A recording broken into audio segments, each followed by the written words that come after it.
pass is got Brock there, but he decides to go end zone and finds Drew Carswell.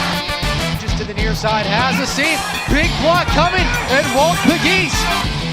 And Finnegan will throw, he backs up, and it's a screen pass with Haslett's going to look to throw. It's a double move, and Carswell's open. He hauls it in.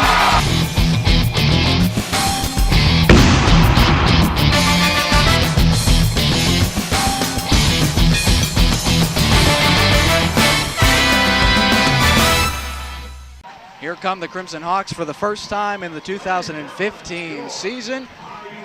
And a nice ovation. It's been a tremendous day here on this IUP campus already. Of course, the Hall of Fame game kicks off every year. The 2015 Hall of Fame game. 14 new members inducted into the Hall of Fame class and an honorary bell ringer. That banquet took place earlier today at the Cavalcha Convention and Athletic Complex. And really, it was a great time for people to come back to the university that did so much for them. And all these Hall of Famers, of course, provided so much to IUP. But this is a game here, the IUP Crimson Hawks, looking for maybe a bit of revenge last year. I don't know how much they talked about it during the week, but it had to play a little bit in the back of their mind because IUP went up to Kutztown last year and got absolutely thumped. 44-7 loss, and it was really just the start of a tailspin for the Crimson Hawks, a 6-5 year for a very young team in 2014. They looked going into that last season's matchup with Kutztown. In the previous 10 meetings, IUP had won 9 of those games. There was 1 tie. So the first time that Kutztown had registered a victory over IUP. And you're right, Josh, it was a season of very much so with ups and downs. Had at one point where 5-2 IUP was, then finished the season losing 4 or 5 to finish at 6-5 for the year. And we'll be interesting to see what they go with offensively here today, who the quarterback will be. Will it be Chase Williams? Will it be Teddy Williams? Or Chase Haslett? Will it be Teddy Williams? So interesting ball game to start, but you're absolutely right. IUP looks to avenge that 44-7 defeat last season. Teams getting set here to get this game started. We're happy to be back on the air. And of course, so much new that we talked about. Kutztown is going to receive the opening kickoff to begin the 2015 season for the IUP Crimson Hawks. And they've got a couple of big-time return pieces. And James Waugh Jr. Back to return. And take a look at who the IUP Crimson Hawks have to kick. No more Brett Allman. He is gone to graduation. Ryan Stewart handles the kicking duties. Terry Williams also back to receive for Kutztown. Kutztown will be working from right to left as you view it on your television screen. So we'll see the Kutztown Golden Bears offense first, and we'll see this IUP defense first as well. And they're a unit that looks to be flying around a lot today. Well, you're right, and they returned senior safety Eric Williams, who comes back after missing the 2014 season. It's going to be a matchup of strength on strength, Josh. When you think about it, Kutztown very much likes to air it out, averaging over 30 pass attempts per game, and IUP's defensive secondary, very experienced with 7 players combining for a total of 70 career starts. So interesting matchup to keep your eye on. Here we are, underway for the 2015 season, and James Waugh Jr. will start us off here with a return. He's tripped up nicely. Good work special teams-wise by IUP's Andrew DeGaulle. He's been a good player on special teams throughout his time with the Crimson Hawks, and he starts it off well. And let's take a look at the Kutztown Golden Bears. Quarterback Chad Barton, the redshirt senior, moved into the 3,000-yard pass club last week. He moved in with a career high in passing yards, had 3 touchdowns and a rushing touchdown as well. He'll get us started here. 22-yard line is the line of scrimmage for Chad Barton and the Golden Bears. It's a shotgun set and a quick handoff to begin the thing here, and the IUP defense is stout. Craig Reynolds is the ball carrier there, and Reynolds, freshman, had 100 yards receiving last week as a running back. Nice to see Karan Gibson getting in there, led IUP in sacks last year with 6. Nice to see the senior defensive lineman make a play. 2nd down and 10, so no gain on the play. A shotgun set once again, 4 wide, slots to each side of Chad Barton, and they'll try Craig Reynolds again, and the IUP defensive line is up to the challenge, and that was actually Terry Williams on the carry. Karan Gibson there on the tackle. When you see Matthew Moad also in on the stop, this IUP defensive line has a lot of depth, and they need to kind of set the tone for this running game of Kutztown. Well, Kutztown offensively, this is about what we expected. Open it up and up tempo, but 2 runs in the first 2 plays, a little eyebrow raising. Trips formation to the near side for Chad Barton and the Golden Bears. A sidecar to his right on 3rd down, and Barton will put the ball in the air for the first time. Jordan Batts comes in, can't make the play, but Karan Gibson cleans up the mess. The money man, Karan Gibson. Jordan Batts came in and forced the issue. Chad Barton was able to escape. Karan Gibson comes, closes it out, and Kutztown will be faced with a punting situation here deep in their own territory, Eric. Well, nice job by Batts. He beat his man one-on-one around the edge, forced Barton to step up, and then Karan Gibson was able to step in and bring him down for the sack. So a very nice start offensively, a 3-and-out for the IUP defense. Andrew Deutsch is the punter for Kutztown, and he's a good one. It's a high kick that spirals, a lot of hang time, and Walt Pegues will call a fair catch. And the IUP Crimson Hawks will unveil this new offense in opposing territory. And take a look at who's down on the field. Chase Hazlitt will start the game at quarterback for the IUP Crimson Hawks. This new system, run and gun spread style of attack. It's the first time since the 1970s the IUP Crimson Hawks haven't run an I formation or pro set.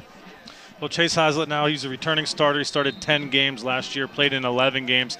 Up and down season, a couple critical mistakes in terms of throwing the football, but he is a veteran leader, a graduate transfer from the University of Illinois, so he does bring that experience into the starting backfield as a quarterback. A lot of weapons around on the offensive side right now for IUP. Walt Pegues is in the backfield, and they're going to work a screen pass to him to start. Pegues makes a move, cuts it back, and look at him go. Walt Pegues, the sophomore, down inside the 35, and making that stop for Kutztown is number 19, and that is Jake Perry. And you see the fast pace of the IUP Crimson Hawks offense. They're moving fast. A nice play call. Get Pegues into open space and let him make a play. So 2 sidecars to Chase Hazlitt's left and right, and they're going to try to hand the ball off to Walt Pegues this time, and he barrels his way inside the 30. Nice work, Kutztown defensively. Kurt Kenny was there, made the initial stop, but a good gain on 1st down for the Crimson Hawks. And there's a perfect example of why Pegues is such a valuable player offensively for IUP. He can run. He's the team's leading returning receiver from a year ago, so he's a versatile threat also in the return game. Trips to the near side for Chase Hazlitt and the Crimson Hawks. And Chase will look, throws over the middle, and has a man. That's Swaneek Brown, a young freshman who has really impressed through the duration of fall camp. And Chase Hazlitt has a nice relationship with Swaneek Brown. They've hooked up a lot over fall camp. Well, it's nice to see Hazlitt does look confident in the early going with this offense. See how it suits to his skill set. Kevin Edwards is in the football game at a tight end spot. He's lined up as almost a wing back, and they hand it off to Luigi Listabrinza for the first time. And Luigi was tripped up there and stopped by number 92, Tyrone Brown, one of the 2 main stalwarts along the defensive line. Brown and Condren, a lot of man in there in that middle of the Kutztown defense. But it looked like Listabrinza had a hole on the left side of that offensive line, wasn't able to get over there. But Kutztown, hey, they made the play on 3rd down and forces 4th and short. 4th down for the Crimson Hawks. They're going to go for it. A 4th down and 4 with the ball on the 26. Crimson Hawks look to the sideline and get the signals. IUP quarterbacks providing the signals, of course, to Chase Hazlitt, who will then turn and relay it to the offense. And Chase will look to put the ball in the air. Throws near side, has Walt Pegues, and he stutters down near the 15. And the quick strike capabilities of the IUP Crimson Hawks coming to fruition here. Tackle there was made by number 25, Marquise Bearfield. And look how fast the Crimson Hawks get to the line. No more of this huddle. They're just going to move right up with the football. You're right, Josh. And you notice there's no fullback on the field as they've abandoned that pro formation. Chase hands to Luigi. Luigi sputters, turns his way for a couple of yards, but he is stopped quickly by the defensive line, and that is Zamir McDowell in for Kutztown on the tackle. McDowell, the redshirt sophomore, 6'3", 240, gain of 2 will make it 2nd down and 8, and the Crimson Hawks are driving here in their first possession. Nice to see Listabrinza as the featured back. He's the returning rusher from last season. Quick bubble screen, and that pass is complete to Jordan Brown. He tries to duck a man, but Kutztown is up to the task. The team of Jalen Nieves and Marquise Bearfield combined to make the stop on Jordan Brown, a very good athlete out of Chambersburg. Yes, a redshirt freshman is Jordan Brown. This team, the coaching staff is very high on him with his athletic ability and ability to make men miss in open space. Crimson Hawks coming out with a trips formation to the near side of the field with Hazlitt in the pistol set. Yeah, the 3rd down and 5 here. Ball is on the 11, and we're under the 10-minute mark of the first quarter. Kutztown had a 3 and out, and the Crimson Hawks are moving down the football field on their first possession. So a 3rd down and 5 for Chase. Snaps the ball with 2 seconds left on the play clock. Back shoulder throw, and that's a touchdown. How about that? Swanique Brown, touchdown Crimson Hawks. And number 32, Jeloni Johnson, thought there may have been a little push off, but that's 6 points on the board for the Crimson Hawks. Oh, and a nice job by Brown creating space in the corner of that end zone. Hazlitt put the ball perfectly on that back shoulder. Really not much the defender could really do there. But nice to see that back-to-back plays with Brown, Vashanique, and Jordan, both redshirt freshmen, Josh. So we talked earlier about those freshmen in the lineup, and here they are making contributions early. And that extra point is up and good for Ryan Stewart. That makes it 7-0. And we'll take our first commercial break of the 2015 season. IUP Crimson Hawks football returns right after this on IUP TV.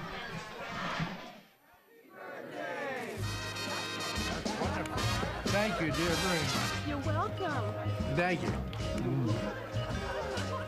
You make me feel so young. You make me feel so spring has sprung. And every time I see you. You're not fooling anybody you know. Think young. Pass it on. The moment that you speak. A message from the Foundation for a Better Life.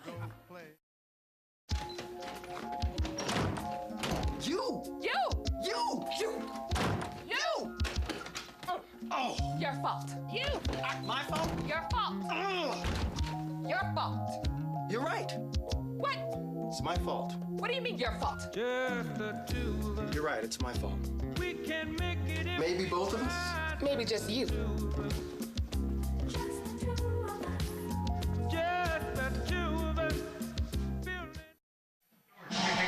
And we're back here. Ryan Stewart set to send it away, that IUP scoring drive. 8 plays, 49 yards, 3 minutes and 44 seconds. Results in the first touchdown of the season, and Stewart sends that one out of bounds, and Kutztown will get some good field position for their second possession of the football game. And good starting field position for Kutztown as they will take over out at the 35-yard line. Well, they'll set up shop with quarterback Cody Barton. And Josh, when you look at the Kutztown offense, this is the first time in 4 seasons that they've had a quarterback come back for a second year in a row to be the starting quarterback. So that's good, offers some stability for that offense.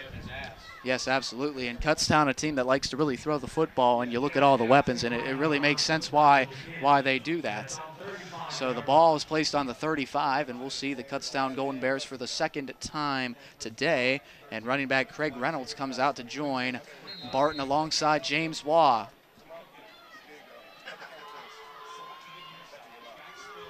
Barton will take the snap and roll to his left, looking and firing underneath, and that pass just a bit outside the outstretched hands of number 37, Cody Reed, a nice young receiver who has really done some good things and is moving up the ladder in terms of career receptions in Kutztown history. Yeah, Reed, a redshirt senior, ranks 7th all-time in the history of Kutztown football in terms of receiving yards and career receptions.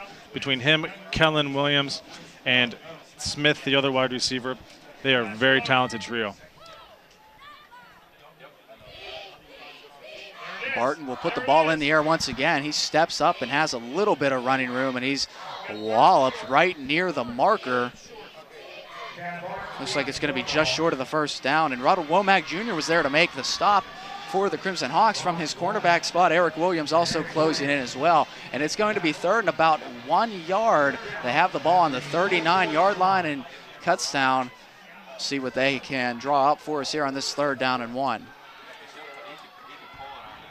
Pistol set, and they're just going to turn and hand it off, and it doesn't look like he got it underneath, and that was Terry Williams running with the football. Kevin Clark, Karan Gibson, and others in on the stop, and it looks like Kutztown's going to bring in the punting unit.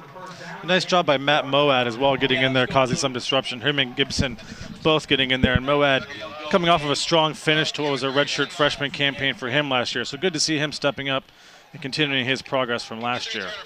So we'll see Walt Pegues once again. He was featured very heavily in the first offensive possession. Andrew Deutsch sends away a high punt. Crimson Hawks add some good pressure, and it takes a good bounce for the Golden Bears. Rolls inside the 15, down near the 10. And that is a nice punt for Kutztown. And IUP, starting in opposing territory last time, will be backed up here for their second possession of the football game. Yeah, now let's see how IUP comes back off a very successful first drive of the game. Now they have a 90-yard drive as opposed to the last possession they started off at the Kutztown 48. So a little bit different swing of field position, but take a look they at do have a quarterback change here on the second possession, Josh. Lenny Williams, we'll see him for the first time. He's in with Chris Temple as well. So Chase Hazlitt starts the football game, and we wondered if we would see Lenny Williams. I thought we would, and here we go. Second possession, he's in. Walt Pegues comes in motion from far to near, and they're going to swing it out to him real quick. He makes a man miss, and is tackled just short of the 15 with a flag down on the play. And Lance Deanne Jr. was very surprised there, and they may have a little bit of helmet-to-helmet contact. And going back to Williams, Josh, he's a transfer from Temple University. He redshirted there a year ago, but he was a three-star member or three-star recruit of their 2014 recruiting class. So he decided to transfer closer to home. He's from McKees Rocks and was a 4-year starter at Stowe Rocks High School. And 15-yard penalty and an automatic first down for the IUP Crimson Hawks. And you see the plan here for Kutztown is just to get the ball in 34's hand. Well, it's not a bad philosophy to put it in Pegues' hands. He can make people miss. And you think with Williams' skill set, this up-tempo kind of spread offense really would suit his skills, his mobility and his arm strength. Pegues and Temple are in the backfield with Williams, and they're going to work that read option, and Williams will keep it. He's a mobile guy, but Kutztown was there to limit him to about a 2-yard gain on the play. A couple of defensive linemen in there to force the issue. Eric Condren was one of them. And that's an element right there that Williams brings to the game that Chase Hazlitt doesn't have. Yeah. That mobility, that elusiveness. And you saw it there, read option, dive up the middle for 3 yards, but that's not the point. Just the fact that the defense has to scheme for the legs of Williams. Second down for Williams, and he'll swing it out to Brown this time, and Brown spins past one man and is walloped just short of the 35-yard line. Jalen Nieves was there to make the stop, and he's a good one for Kutztown, one of their best defensive backs on the Golden Bears. Yeah, Shaunique Brown wasn't able to hold his block on that far side, and that's the only problem with those kind of bubble screens and quick passes. If the blocks aren't held, they don't go for very far. Everyone has to do their job, and you don't really notice it, but if someone doesn't do their job, you certainly do notice it. So a third down and 5, rather, for the IUP Crimson Hawks here. The line of scrimmage is the 34-yard line, their second possession of the football game, and we are approaching the 6:40 mark of the first quarter. Williams will put the ball in the air, swings it to Brown. Brown makes one man miss, and he's ranging down the near side, slips another tackle, and is stopped at midfield. Good athleticism for Jordan Brown, and defensively for Kutztown, the junior linebacker, Zach Delp, was there to stop the bleeding for Kutztown. A nice play call, a nice easy throw for Williams. He could hit Brown in rhythm. Brown able to break a tackle, get upfield, and get a first down. Kittis Waldice is starting at center for the IUP Crimson Hawks. Here's Chris Temple surging ahead for a nice gain on first down. And that's that 1-2 thunder lightning type of combination. Luigi Listabrinza and Chris Temple. Yeah, totally different look here on the second possession. You talked about it, Josh. On the first possession, Listabrinza was the featured back. Now we have Chris Temple coming in and looking to pick up on his final 4 games of the season last year. He averaged almost 100 yards per contest. Absolutely. quick hitter, and that is incomplete. And looking for that was Gabe Ewell, transfer from Valley Forge Military College, and he's somebody who has emerged and has really had a good chemistry with Lenny Williams over the course of camp. It seemed like Hazlitt and Swanee Brown kind of had a niche for each other, and Lenny Williams and Gabe Ewell were two that also found a nice connection over the course of camp. And that's something to pay attention to depending on who the quarterback is in the game. And you can see he was open. Brown was open on that play. Throw just a little bit off the mark by Williams. So a third down for the IUP Crimson Hawks here, and they will turn and keep it. Lenny will keep it, and he is stacked up and dropped for about 1 yard. Kurt Kenny made the tackle, and Lenny Williams had that read option, decided to keep it himself. And fourth down for the IUP Crimson Hawks. They're going to keep the offense on the field. And you can see on this series alone, that's 2 designed runs for Williams to use his feet. This is also where he becomes very dangerous in these third and fourth short situations. The line to gain for the IUP Crimson Hawks is the 40-yard line. They will come out in a pistol set. Lenny Williams is the quarterback. They turn and look to the sidelines. Chris Temple is the man behind him, and he'll reset to the right side. Williams turns and keeps it. Williams makes a man miss, ball's on the ground, and Kutztown recovers it, but the head linesman calls him down. So Williams loses the football. He was down, and IUP will pick up a first down out of all this. And again, Williams showing the versatility with his legs, able to just stretch out and get the ball over the 40-yard line, about the 39. The ground caused the fumble when his arms came down and hit the ground, hit the turf. And here comes Chase Hazlitt. So the Crimson Hawks make a quarterback change mid-series. Chase Hazlitt will enter the football game with slot personnel to the far side. Pegues and Swanee Brown lined up over to the left. Play action pass. Hazlitt fires deep, and it's incomplete with a flag coming down late. Kevin Edwards, the intended receiver. Jeloni Johnson had the coverage. They're going to get a defensive pass interference call, 15-yard penalty. So that'll take IUP down to about the 24-yard line. But you can see when Hazlitt's in the game, he offers that bigger arm strength that allows IUP to attack a little bit more aggressively down the field.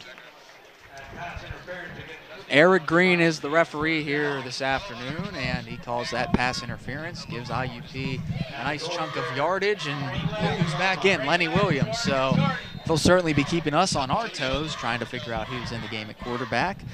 Sidecars left and right for Williams, and a shotgun set. Read option to Waltz, and he hands it off to him. And Kutztown may be starting to bite a little bit on that read option with a little extracurricular activity.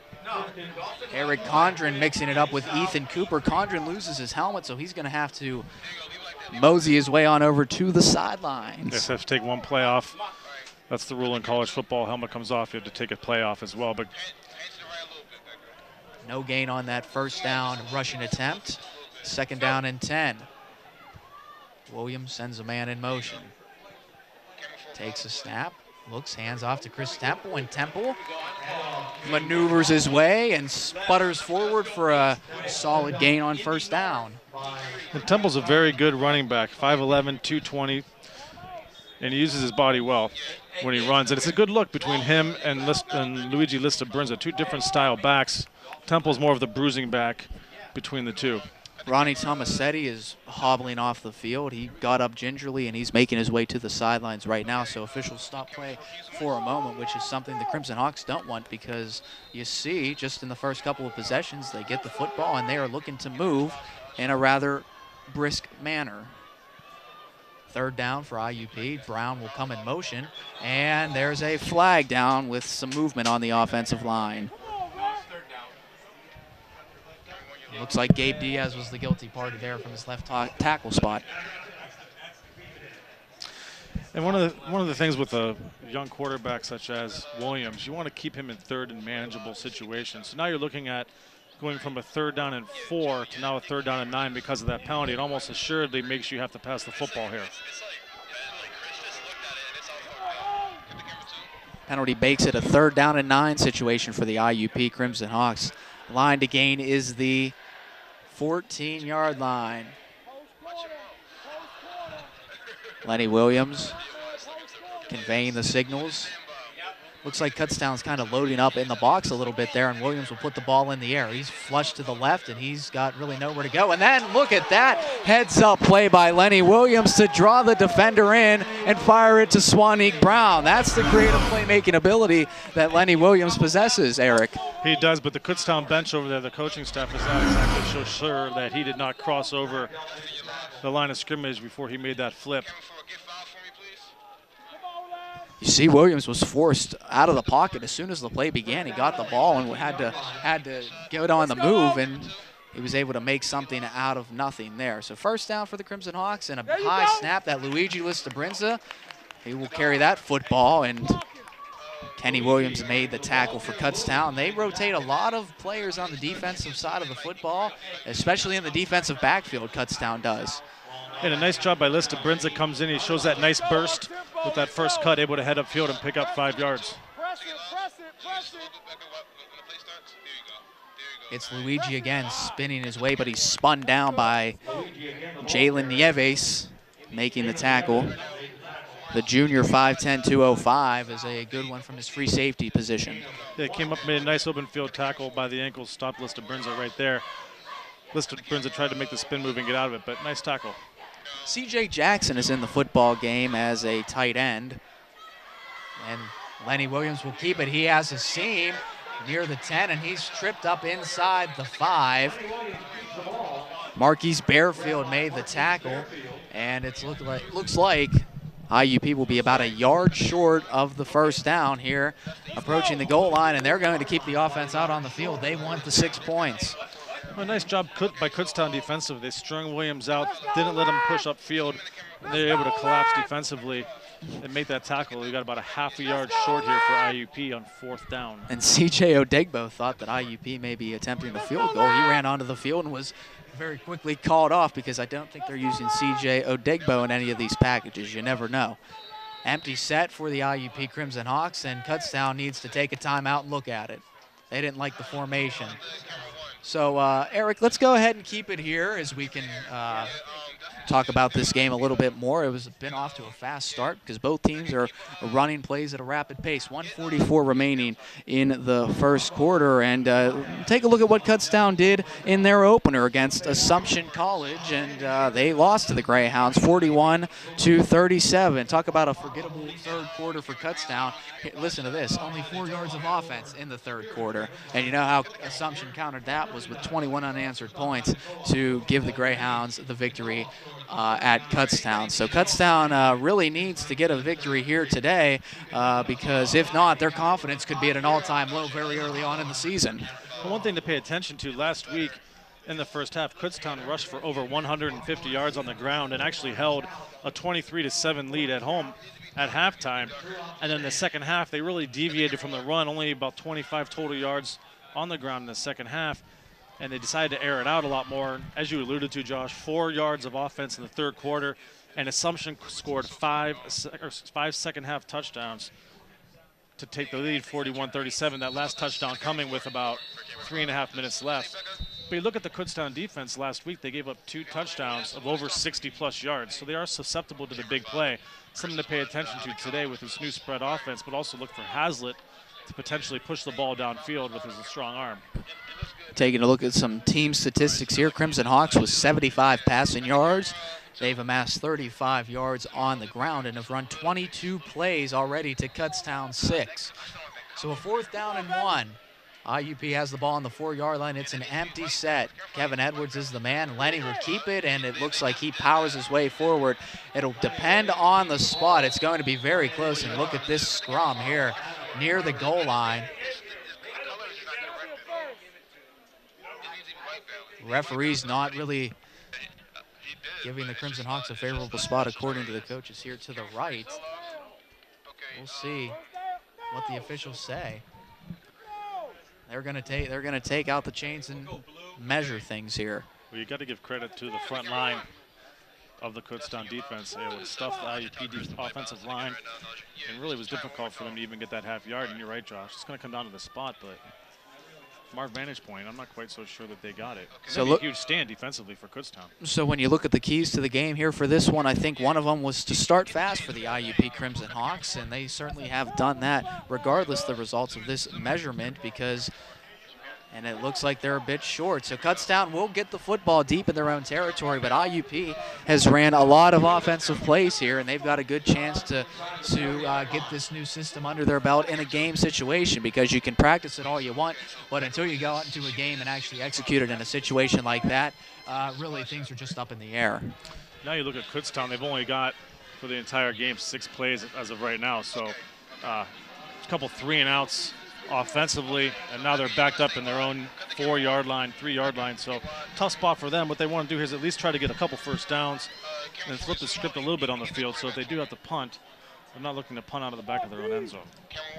So IUP's quarterbacks have both been rather efficient here. Chase Hazlitt, 5 of 5. Lenny Williams, 4 of 5. Shad Barton is 0 of 1 so far, and they're just going to turn and hand it off, try to get some running yardage here. He barrels his way forward. That is Darrell Scott, one of 3 or 4 running backs that Kutztown has at their disposal. Karan Gibson, Jamal Everett, the big hog mollies up there making a play for the IUP Crimson Hawks. No gain. They'll call it 2nd down and 10. The ball is on the 3, and Kutztown needs to be careful here. If they don't get some yardage, they could be faced with a situation that IUP could really pin their ears back on a 3rd and long. So this could be a very important play in this drive here. Down to 10 on the play clock, and Chad Barton has an empty set, 5 wide. Barton, quick hitter, and it is incomplete, and it looked like the time was just a little bit off there between him and Cody Reed. Dorian Lane was there on the coverage, and it looked like a quick slant route, but something didn't click. Yeah, about another half a step to the left for Lane, and that ball would have been right in his hands. He could have walked right in from the 8-yard line, but now you're right, Josh. You're looking at a 3rd down, 10 situation from your own 3-yard line. This really limits the play calling abilities for Kutztown.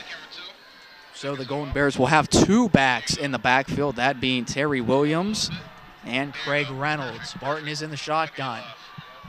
The line to gain is the 19-yard line. Barton takes the snap, steps up, pressure coming, and he's got to get rid of it. He could feel the pressure closing in, tried to go to James Waugh, and Kutztown has to punt once again.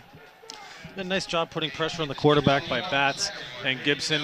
Gibson, we talked about it last year, led IUP with 6 sacks defensively, but another nice stand. You're looking at another 3-and-out for Kutztown, 3 possessions, 3 3-and-outs forced by the IUP defense. So a very nice start. Take a look at where Andrew Deutsch is lined up.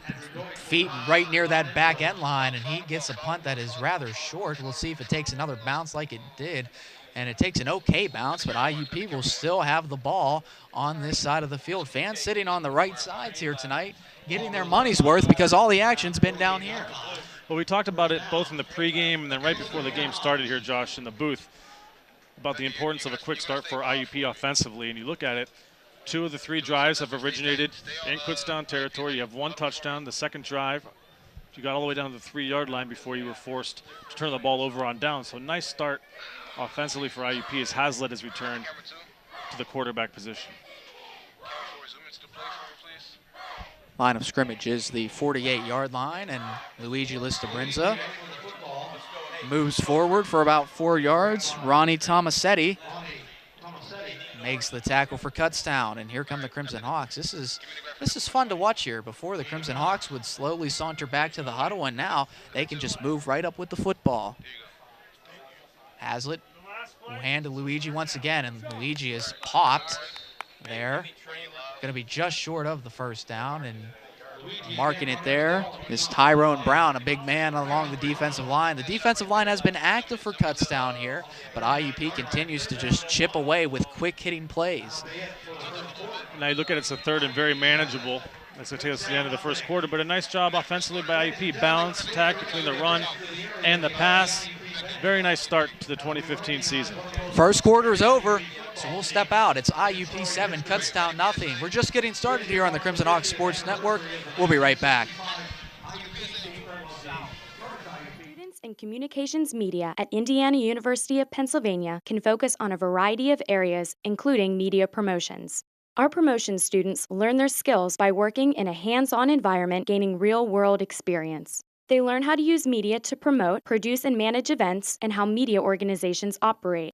They create promotional campaigns and help clients pitch their services, products, and events. With excellent classes led by experienced teachers, the Communications Media Department at IUP is perfect for students interested in media promotion.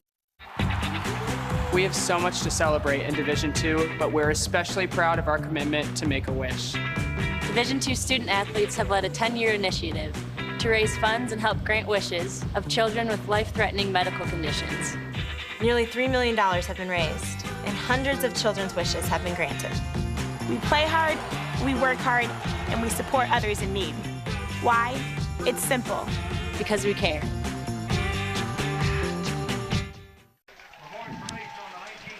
And we're back here on the Crimson Hawks Sports Network, and we'd like to say hello to fans watching us around the world. I'd like to say hello to Michael watching from Frederick, Maryland, and like to say hello to Barry Day watching us in Austria. So the Crimson Hawks begin here with this third down, and they power forward for a first down with Chris Temple, and you see all these substitutions being made. Just incredible how personnel groupings and so many players involved in this effort right now. Chase Hazlitt is the quarterback at the moment with a slot formation to the near side. So Chase will throw a quick screen. Walt just can't haul it in. The throw was a bit awry. Some pretty good pressure on Kutztown's part as well. And Marquise Barefield was there closing in on Walt. Going back to the depth that you talked about, Josh, this roster has 36 freshmen. You looked at it, 11 freshmen made starts last season. And you look at the running back position alone, you look at Chris Temple, you look at Luigi Lista-Brinza. 2 sophomores very deep in that offensive backfield. Only score of the game is Chase Hazlitt to Swanee Brown. It was a 12-yard touchdown and got some movement on the offensive line.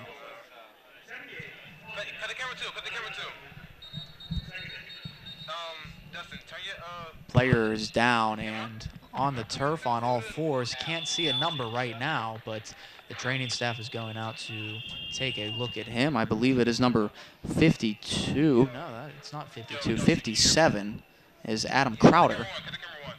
And it looks like he's holding his right hip. He's got his leg flexed. The training staff is taking a look. So the IUP Crimson Hawks are now faced with a 2nd and 15 situation after this. And that's the second false start penalty of the day for IUP offensively, but now you're looking from a 2nd and 10, now you're going to 2nd and 15. Crowder looks like he's just about ready to get up. No, he's going to go back down. And there he is. He's helped up, and he's going to gingerly move his way to the sideline. So Chase Hazlitt will come out and give instructions to his offense here. And new offensive coordinator Marty Higgins seated right beside us in the broadcast booth. Tyler Haynes taking a head coaching job at Urbana University. So the Crimson Hawks were left without an offensive coordinator, and enter Marty Higgins, of course. And with Higgins comes that spread offense. Higgins coming from Division II, Upper Iowa University, where the team averaged almost 35 points per game last season when he was offensive coordinator. Trips formation to the near side for Chase Hazlitt and the Crimson Hawks. And Chase double clutches and fires complete to Walt Pegues. And the Crimson Hawks, you see how they find the matchups there, matching up Walt Pegues in the slot against linebacker Zach Delp. That's advantage Crimson Hawks.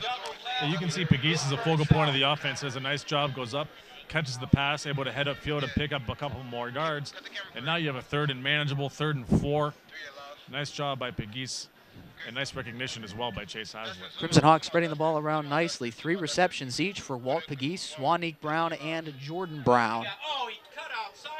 Luigi Lista-Brinza, the ball carrier there, and he's swarmed up and dropped by this Kutztown defense. Plenty of players in there. Zach Delp and Jalen Nieves were both in on the tackle for the Golden Bears. Yeah, Lista-Brinza tried to bounce that run outside, and Kutztown's able to string him out. Only a pickup of 2 on the play. Now you're looking at a 4th down and 2.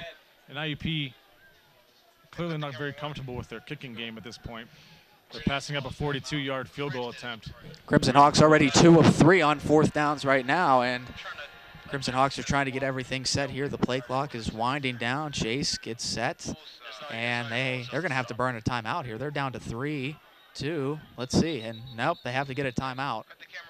And Chase Hazlitt tried to change the play with maybe 5 seconds left on the shot clock, the play clock. And the Crimson Hawks are forced to burn a timeout. As I was saying before, Eric, Crimson Hawks have tried for 3 fourth downs already, and they're 2 of 3. So you mentioned it. The kicking game is a bit of a situation in flux. Ryan Stewart handling the kickoff duties. But as far as the field goal unit is concerned, the Crimson Hawks are trying to do it on the offensive side. Well, you can see it's obvious that they have some questions about their kicking game, because you look at the second possession, they had a 4th down from the 2-yard line. They elected to go for it. And now here we are, 4th down and short again, 4th down and 2 from their own 25, which is a makeable 42-yard field goal, but they're going to elect to go ahead with Lista Brinza and Hazlitt and see if they hand off again to Lista Brinza.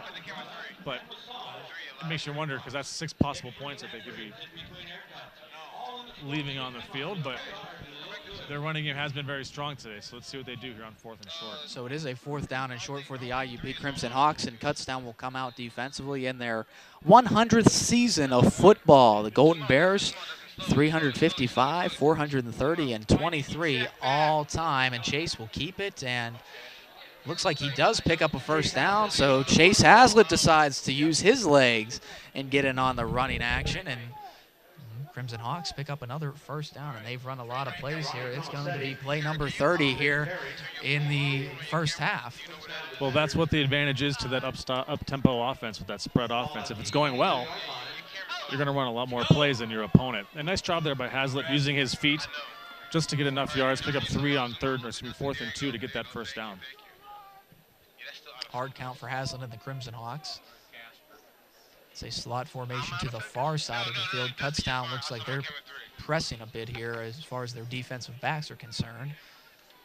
And they're looking for a reverse, and it looks like Walt has a seam. He spins past one man, makes another man miss, and then is finally dropped short of the 20. That's probably about the best 1-yard run you'll ever see, Eric.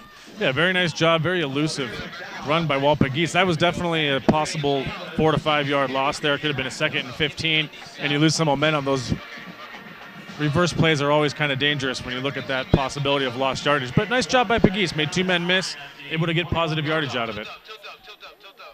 2nd down and 9. Ball is on the 21 for the IUP Crimson Hawks. They're motoring towards the red zone once again. It's a quick hitter, and Walt Pegues is blown up. Ball's on the ground. Kutztown has it. What a play there by Kutztown's Marcus Bearfield. Marcus Bearfield comes in. Man coverage for Kutztown. He forces the ball away from Waltz, and a turnover for the Crimson Hawks.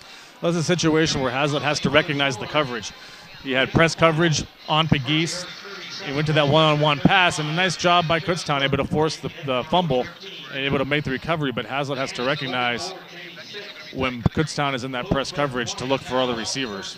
And even if Walt wouldn't have fumbled the football, he's certainly putting him in a very compromising position there to get hit potentially very hard in a bad spot there. So Kutztown, let's see if they can establish something. Unable to get a 1st down in the 1st quarter, and they're going to try it again here in the 2nd quarter.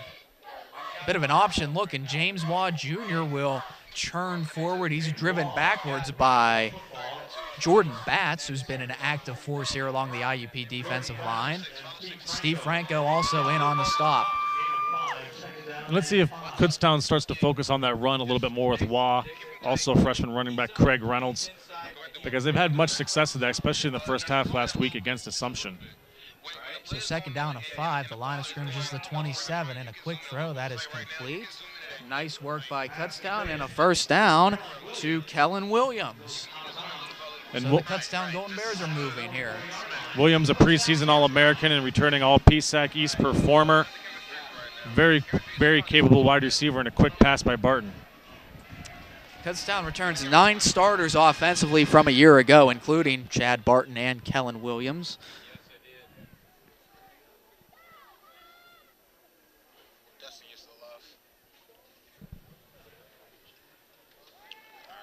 Barton looking, had a man, but then steps up and throws over the middle nicely to number 87, Ryan Hubley.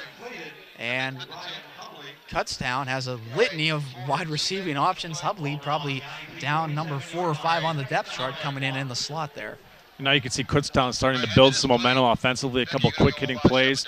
And now they've picked up the tempo themselves. Barton turns hands to Waugh, James Waugh Jr., and take a look there on the end. That's Dorian Lane, a medical redshirt last year, is back, and he is somebody who will really anchor this IUP linebacking core along with Kevin Clark. Every year you say it, the Crimson Hawks may have one of the best linebacking cores in the country, but it's true. Last year, Alexander Berdahl, Miles Catlin stepped up. He's back. Just a lot of guys in a lot of different spots. So a first down and 10 for Kutztown. They're back on the IUP side of the field now, driving left to right. Barton in an empty set, quick hitter to Waugh. James Waugh tries to spin, but nothing doing there. And Ronald Womack Jr. coming up from his corner spot to make the tackle. No gain, so we'll call it second down and 10. That's the second nice tackle that Womack has had from that slot corner position already this afternoon.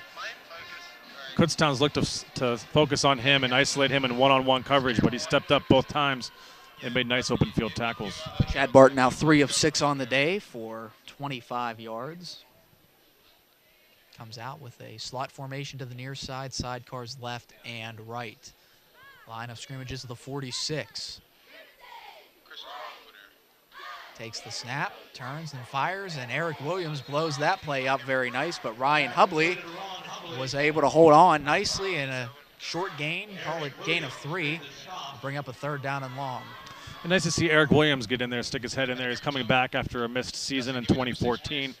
An all PSAC performer in 2013, 6 interceptions as well, led the PSAC in 2013. So good to see him back out there and making plays for the defensive secondary. Take a look at this banana bunch formation to the top of your screen. 4 wide receivers lined up, but Chad Barton's left. And he looks right side to the fade, and what a catch made by Kellen Williams. And there's the guy. Good coverage there by Jay Watkins, but sometimes you work that back shoulder look. Crimson Hawks scored a touchdown on it earlier tonight, the back shoulder throw. Well, there's a reason why Williams is a preseason All-American and returning PSAC East performer. Watkins was all over him, you're right, Josh, defensively on the coverage, but Williams just able to adjust his body, go back, turn around, catch up, and get the ball. So Kutztown comes out in an offset I formation here with Chad Barton under center. It's a play action pass, and Barton flush to the right. He throws it out of bounds, throws it away. Good coverage by IUP, and Karan Gibson was closing in, forced Barton out of the pocket there. IUP very fortunate on that play. Wall had kind of snuck out of the formation after Barton had rolled to the right and was wide open between the hash marks. If Barton had just looked left, but he wasn't able to recognize him and ends up throwing the football away, but could have potentially been a big play for Kutztown. Back to the shotgun for the Golden Bears here. Second down and 10. Waugh will motion to the right side, and he gets the handoff. Waugh tries to burrow his way forward for a couple yards and does so, but the IUP defense is stout once again. Jamal Everett and DeAndre Easterling were there making the tackle. A nice job by the IUP defense, keeping their contain on that side of the line and forcing the running back inside, and Waugh had nowhere to go. It's a third down and 7. The line to gain is the 9-yard line for the Golden Bears here. Slot formation to each side, 4 wide set with a running back to Chad Barton's right. And there's some movement and another false start penalty.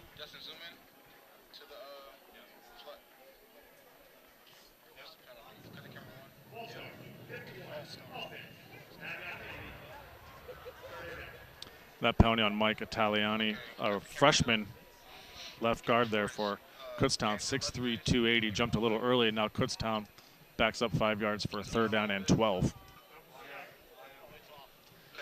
Kutztown driving to tie this football game here as we approach the 8-minute mark of the second quarter with the ball on the 20-yard line. And it's a third down and long situation for the Golden Bears. Barton looks to put the ball in the air, fires over the middle, has a man, it's caught. And what a hit by Eric Williams, but it's held on, and that's a Golden Bears touchdown. Kellen Williams takes the lick, and like that, one of the old adages, if you're going to get hit anyway, you might as well catch the football. On a nice look and a nice read by Barton. He knew exactly where he was going to go with that football. When he snapped it, he looked and saw Williams coming in, and that's Great catch by Williams in the back of the end zone. He took a big hit, as you mentioned, Josh, from Williams, the IUP safety, but he held on to it, and now with this extra point, here we are possibly tied up at 7. Alec Rosenfeld handles the kicking duties for the Golden Bears. He's on to attempt this extra point and tie the football game, but it's blocked, and the IUP Crimson Hawks maintain their edge here, 7-6. We're rolling along. The 2015 season opener is underway. We'll take a break here on the Crimson Hawks Sports Network. I fell in love with the campus, with the people, with my IUP life.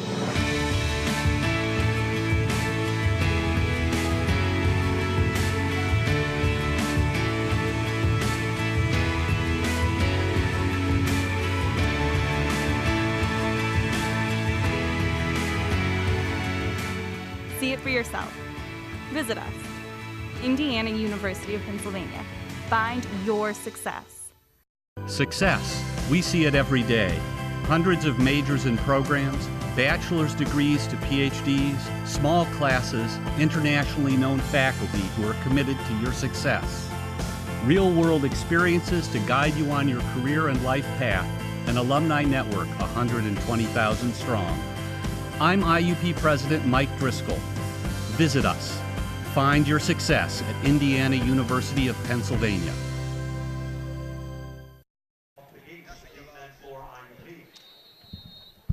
Back here on the Crimson Hawks Sports Network. Kutztown Golden Bears score a touchdown, a 10-play, 77-yard drive for Kutztown.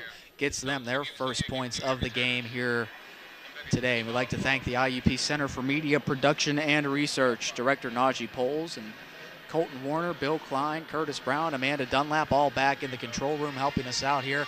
Plenty of people out on cameras as well. Jordan Brown will return here as he takes it from his own end zone. Brown ranges to his right, cuts back, has a seam, scurries away, and there he's going to be dropped just short of the 30 or 25-yard line. Check that, and a nice return for Jordan Brown. See the athletic ability that these two, Pegues and Brown, have.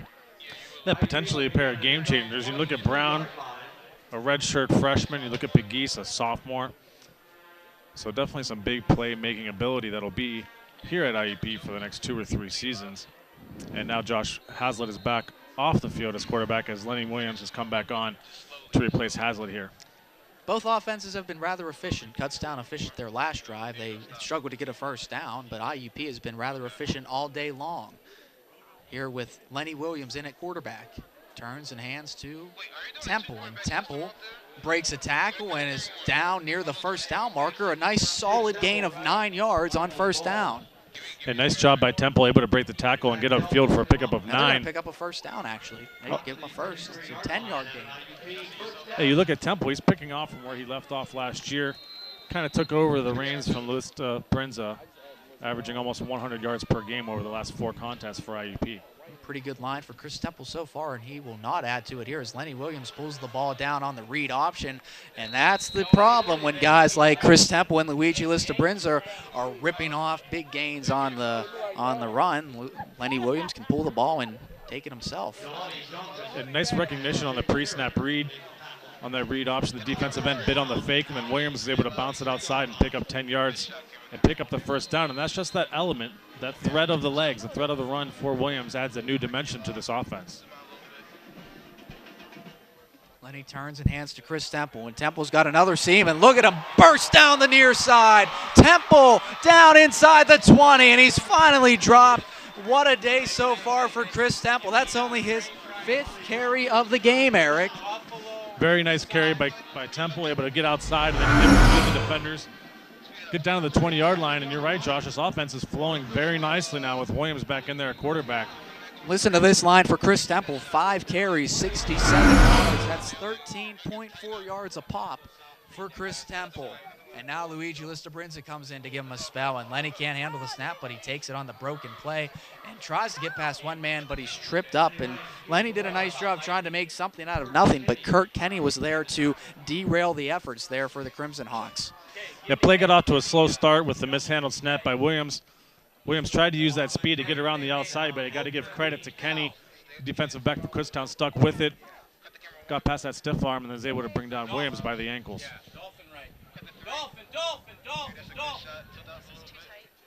Second down and 13 for the Crimson Hawks. The ball is now on the 23. The line to gain is the 10-yard line.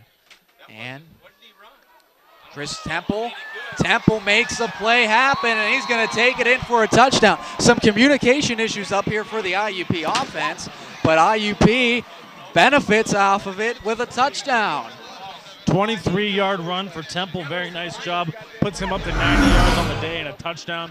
But again, a very nice job. It's that read option threat with Williams and Temple able to break it up the middle and put it into the end zone, and here we are. IUP takes the lead. Sometimes broken plays are the best plays, they say. Sometimes things don't go exactly as you plan, but it works out nonetheless, and that was the case for the IUP Crimson Hawks as Ryan Stewart comes on and tacks the extra point onto the scoreboard. 14-6, back and forth we go at George P. Miller Stadium. We're closing in at the end of the first half here. We'll take a break on the Crimson Hawks Sports Network. Can I go to the sleepover? Lucy, I want you to promise me something. If there's any drinking, I want you to say, no thanks, not my thing. Mom. I promise you, your real friends won't care. Deal? I promise, Mom. They really do hear you. Did you pack your toothbrush? For tips on how to start the talk, visit underagedrinking.samhsa.gov. A public service message from the Substance Abuse and Mental Health Services Administration. It's hard to explain. It just became home. There are hundreds of majors and programs, bachelor's degrees to PhDs, small classes and faculty that really get to know you. Amazing internships and everywhere, programs that help to find a job that is right for you. It's what IUP is about, a commitment to your success. See it for yourself. Visit us, Indiana University of Pennsylvania. Find your success. Welcome back into the Crimson Hawks Sports Network. Scoring drive, 5 plays, 78 yards, only took a minute and 37 seconds. Chris Temple caps it off with a 23-yard touchdown run, and James Waugh will have a return here for the Golden Bears as he maneuvers his way past the 30-yard line. Pretty good field position for Kutztown.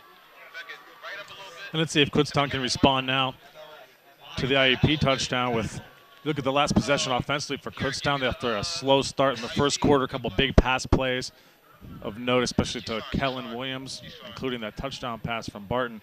So let's see if Kutztown can continue that momentum as they look to build on that score from last possession. Kellen Williams with 3 catches on the day and that touchdown. And we'll see if he can add to it here. Williams moved into 12th place all time in Kutztown career receptions. Good job by the IUP defense. Terry Williams running with the football, but he didn't have anywhere to run because the IUP defense stopped him in his tracks. Yeah, Everett was the first player in there defensively for IUP. Karan Gibson getting in there again as well. I've called his name quite a few times today, but a nice job stopping that run, causing a loss of 2. And really, the Golden Bears have very much so struggled to get this running game to become a useful part of their offense, especially after last week. They had such a great start with 154 yards in the first half. 2-yard loss on the play, second down and 12, and Barton will put the ball in the air, looking to the right side, has a man, and it's complete. And nice job of working the sideline is Kellen Williams, making his 4th reception of the day. Gives Kutztown another first down. And Williams is a big-bodied wide receiver, almost looks more like a tight end than a wide receiver, but he's able to get to the sideline. He has nice hands, able to bring that pass in, and they really like to look for Williams on the sideline. That's the second catch he's had for a first down up this right sideline. Yeah, nice ball player here. Kellen Williams, 6 foot, 210, and he's got good hands. He's got good speed. He's a tough combination to defend. He's matched up on the shorter Jay Watkins, so the Kutztown Golden Bears will swing it out here. I didn't see who made the catch. The jersey was kind of tucked on in there. And that is Ryan Hubley, who made the reception, number 87. IUP was there to stop them short. Gain of one. You recognize number 36 was last year's starting fullback in the pro formation offense, Nick Dabowski, who got in there, first man in, able to get the hit and bring down the receiver from Kutztown. But nice to see Dabowski still able to contribute a year after being moved over to linebacker. Yeah, Lane and Clark both on the sidelines right now. Miles Catlin and Nick Dubowski are in the football game. And there's Craig Reynolds. They try the screen to the other side, and the Crimson Hawks blow it up again. And here's some extracurricular again. This is the second time that it's been a little bit chippy after the play. IUP stopping Kutztown in its tracks there, no gain. And Cron Gibson being forced to come off the field by the official. Don't know if he's got something in his equipment or what it is, but he's being told to come off the field. IUP having to sub late. Jordan Batts running in now for IUP. Almost 60 plays ran between these two teams here in this first half. As we approach the 3:40 mark of the second quarter. It's 14-6, IUP over the Kutztown Golden Bears. And Barton, he's going to be dropped. What a move by Matt Moad on right tackle. That is Skylar Pancari, and Matt Moad just took him to school there. Yeah, Moad second on the team last year with 4.5 sacks. He's a sophomore, another one of these underclassmen we talked about, but a strong finish to his 2014 campaign, and he looks to build on that here in 2015. Nice job by Moad, and really the left side of that IUP line getting pressure on Barton. So Andrew Deutsch on to attempt his fourth punt of the day. He's got a 40-yard average, and here's another good one for Deutsch. A lot of hang time, and it bounces down. Walt's going to field it, and it was a fair catch, so they will get it at the 12-yard line. So we'll see the IUP Crimson Hawks offense once again, and it's worth noting, of course, the season opener here. The Crimson Hawks, pretty good in season openers. 49, 32, and 3 all-time in season openers, and they've won their past 9. Crimson Hawks also good when they play PSAC teams, Eric, and 8-1 in games where they open with a PSAC opponent, and of course trying to go 10-1 here today. Yeah, Signetti also 4-0 in his career here at IUP in season openers. Williams takes the high snap and hands it to Chris Temple, and Temple belts his way forward here. Jake Perry was there to make the tackle, but you see the IUP Crimson Hawks offensive line and doing a nice job blocking down, getting to the second level, backers, giving Temple, Luigi Listabrinza, and everybody else little room to run out there. And here's Lenny Williams pulling the ball down, tries to get to the far side, and he's going to pick up a first down. Nice job with the speed of Lenny Williams. Jalen Nieves made the tackle, but Crimson Hawks are moving fast. You can see with Williams in the ball game, there's more of a concentrated effort with the play calling to let him use his legs. He's not pushing the ball downfield with his arm necessarily, and the throws that he is making are simple, easy passes, swing passes, bubble screens, etc. Paul Pegues is lined up in the slot to the near side. Swanee Brown is the guy on the outside. Williams is flushed out of the pocket, throws a nice pass to Swanee Brown, a nice little comeback route, and Crimson Hawks. A couple of redshirt freshmen hooking up there for IUP. You're right, Josh, setting up a second and short as the clock ticks under just 2 minutes. Crimson Hawks do have 2 timeouts as they drive from right to left. Pistol set. Here's Chris Temple, and there's not much running room there. That's probably one of the few times that Chris Temple's been stopped at the line of scrimmage. Zach Delp made the tackle along with number 19, Jake Perry. Looking at some defensive stats for the Kutztown Golden Bears, Jalen Nieves has 8 tackles already, and Perry has 7. So the defensive backs have been active in stopping the IUP Crimson Hawks, and that's a good thing and a bad thing for Kutztown. Well, that's a credit to the offensive line of IUP. There's been a lot of big runs for IUP, which has forced the defensive secondary to come up and make plays. So Luigi Listabrinza tries it there, and he's stacked up. Nice work defensively on Kutztown's way by Denny Lord. Zach Delp was also in on the stop, but Denny Lord blew up the block and made the tackle in the backfield. Got a timeout by Kutztown here on this 4th down, and we'll see what the Crimson Hawks do. So we'll keep it here. 52 seconds remaining in the first half.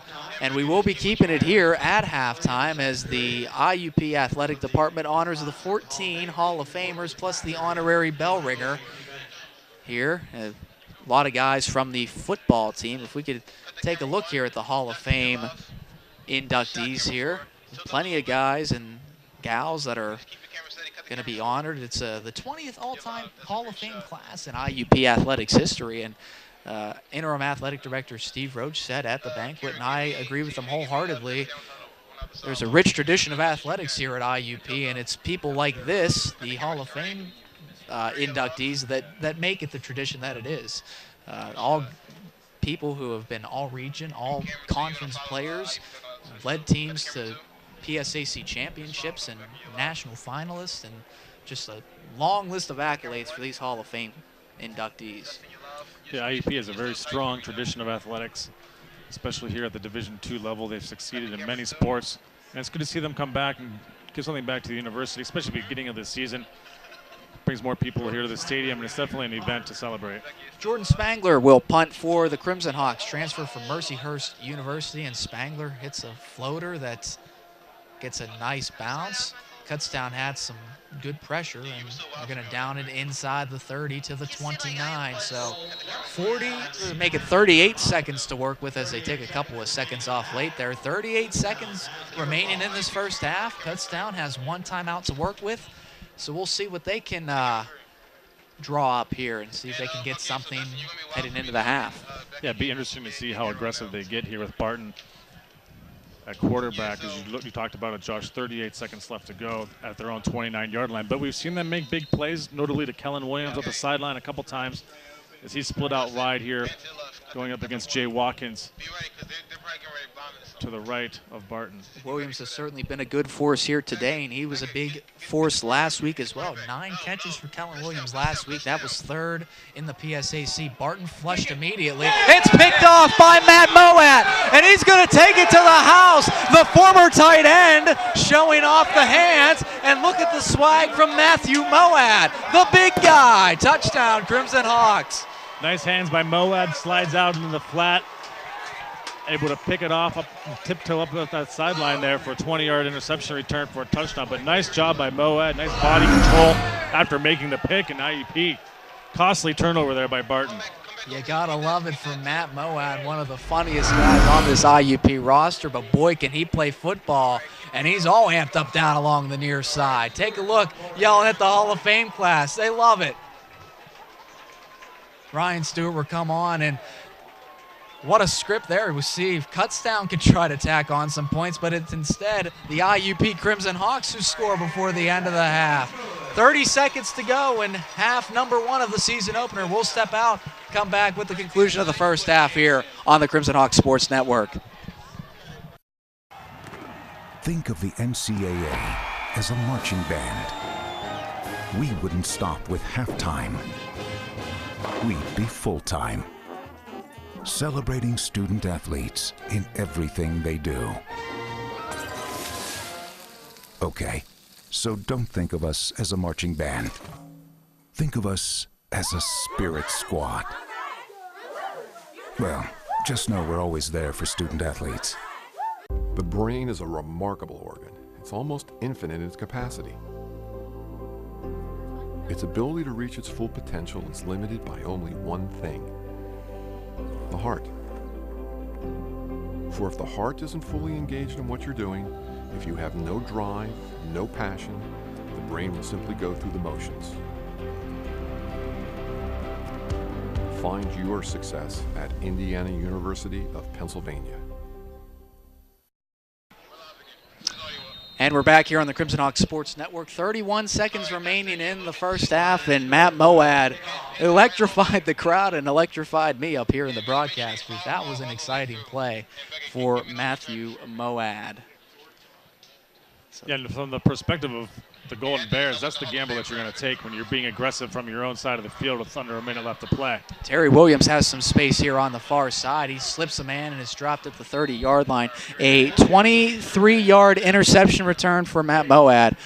And you take a look at halftime. The 2015 Hall of Fame class will be honored. You see the inductees on your screen now. Players have played on the football team are bolded, and a lot of athletic tradition with these guys. And we will be bringing you that ceremony at halftime here on the Crimson Hawks Sports Network. We're streaming live on BacklightTV.com. Would like to thank everybody for tuning in, everybody at the IUP Center for Media Production and Research. 22 seconds to go in the first half, and Kutztown's just going to run the football. And Running with the ball is Daryl Scott, the ball carrier. Eric Williams made the tackle, but they'll stop the clock, move the chains. And I think Kutztown's just going to consent and head into the halftime locker room here, down a couple of scores. And they do call a timeout, so they may give one last gasp, one Hail Mary.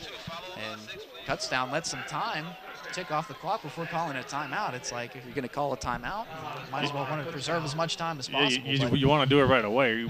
You let 7 seconds bleed off the clock. And here in college, the clock automatically stops when you get a first down. So that was an opportunity for them right there. If they were thinking about conserving time, they could have got up to the line, snapped the ball, spiked it offensively, and still had 14 seconds left with their timeout left. Able to make an aggressive move downfield, but they probably are a little gun-shy considering what just happened with Moad taking that pick back for 6 points to give IUP a 15-point lead here. Yeah, and Chad Barton was forced out of the pocket on that play, so the defensive line played a big role. And they were going to need to do that, and Matt Moad was the beneficiary of some nice pressure. But, Eric, these two teams have kept us on our toes here this afternoon, and this will be the 69th play ran in this first half. So we've had to focus in and call this action, because if you look away for a second, you're probably going to miss a couple of plays or two. Barton will step up in the pocket. He's forced out. He's just going to tuck it away, try to get out of bounds, but he's chopped down by who else? Matt Moad, and that is the end of the first half, ladies and gentlemen. Your score, IUP 21 and Kutztown 6.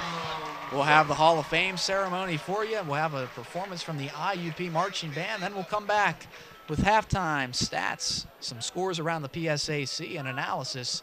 Crimson Hawk Sports Network halftime report comes your way right after this on IUP TV. I fell in love with the campus, with the people, with my IUP life.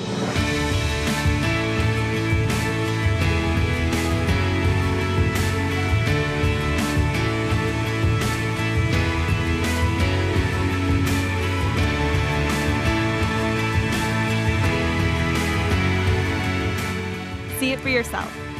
Visit us. Indiana University of Pennsylvania. Find your success.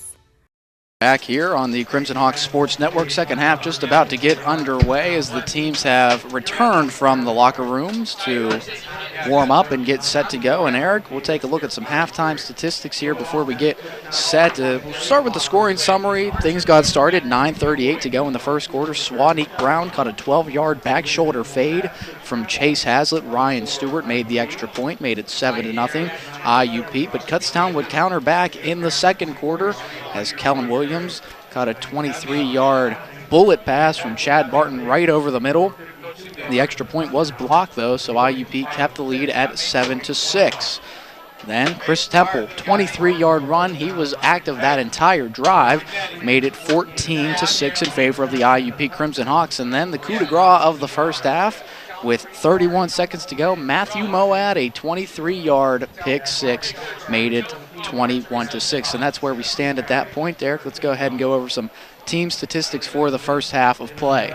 Sure, we'll start with the visiting Golden Bears. Daryl Scott, leading rusher with 13 yards in the first half. Passing, Chad Barton, 9 of 14 with 1 interception, 92 yards and 1 touchdown. He was sacked twice. And then Kellen Williams, 4 catches, 80 yards, and a touchdown led the way for the Golden Bears. For receiving for IUP, Chris Temple, 8 rushes, 97 yards, and a touchdown. Passing, Chase Hazlitt, 7 of 8, 52 yards and a score, while Lenny Williams comes in and goes 5 of 6 for 41 yards. So a very productive first half for IUP in terms of the passing game. And Walt Pegues led the way with 5 catches for 40 yards. And he talked about Swanee Brown, 4 catches, 33 yards, and the touchdown pass from Chase Hazlitt. We'd like to thank the Center of Media Production and Research for helping us out here. The second half is underway. The Crimson Hawks will get the ball to start the second half, and Jordan Brown will get it started with a nice special teams made on Kutztown side of things by Corey Tomasetti. And looking at the IUP Crimson Hawks in Kutztown here, IUP had 237 yards of total offense in the first half on 42 plays. Kutztown 27 plays with 119 yards of offense. Well, coming into this contest, Josh, we talked about the new look offensively for IUP, going into that spread formation and up-tempo offense, and it's showing very well. 42 plays in the first half compared to only 27 for the Golden Bears. Chase Hazlitt starting the second half, and so is Chris Temple. And Temple picks up right where he left off last time. And look at him carrying defenders down near the 40-yard line. Chris Temple running with a purpose for the Crimson Hawks to start the season. And you can see as the first half moved forward, and here we go, opening the second half, Chris Temple has really started to take over carries in the backfield instead of Luigi Lista Brinza. I'd like to thank everybody on our crew here, James Walters and Connor Joyce, Ben Snyder, Rachel Doig, and Lindsay Bashero, all people who have been part of our crew here today, and Chris Temple. Not much running room there, but he is able to nestle forward for about a yard or so. Call it second down and 9. And a couple quick stats here, Josh. IUP 31-0 at halftime under Coach Signetti when leading, and also 25-5 when a rusher goes over 100 yards, and Temple with that first carry here in the second half surpasses the century mark in today's contest. Kutztown typically not a very good football team when trailing at halftime. Chase swings it to Temple, but it's blown up, and nice play there by Jeloni Johnson coming up from his defensive position to blow up the play. No, well read by Johnson, and Hazlitt tries to dump that pass off to Temple in the flat. Not a very good decision, because even if Temple had been able to come up with that reception, he wasn't going to go anywhere. But again, give credit to Johnson. Nice recognition by the defensive back. A third down and 9. The first down marker is at the 48-yard line. So the Crimson Hawks need to get there. And Chase Hazlitt will try to direct the offense from a shotgun set with 2 wide receivers to each side of him. He also has a sidecar. That's Luigi Listabrinza. He's stationed to his right. Just underway here in the second half, and Chase will keep it on the read option, and he's going to slide down and not take the hit.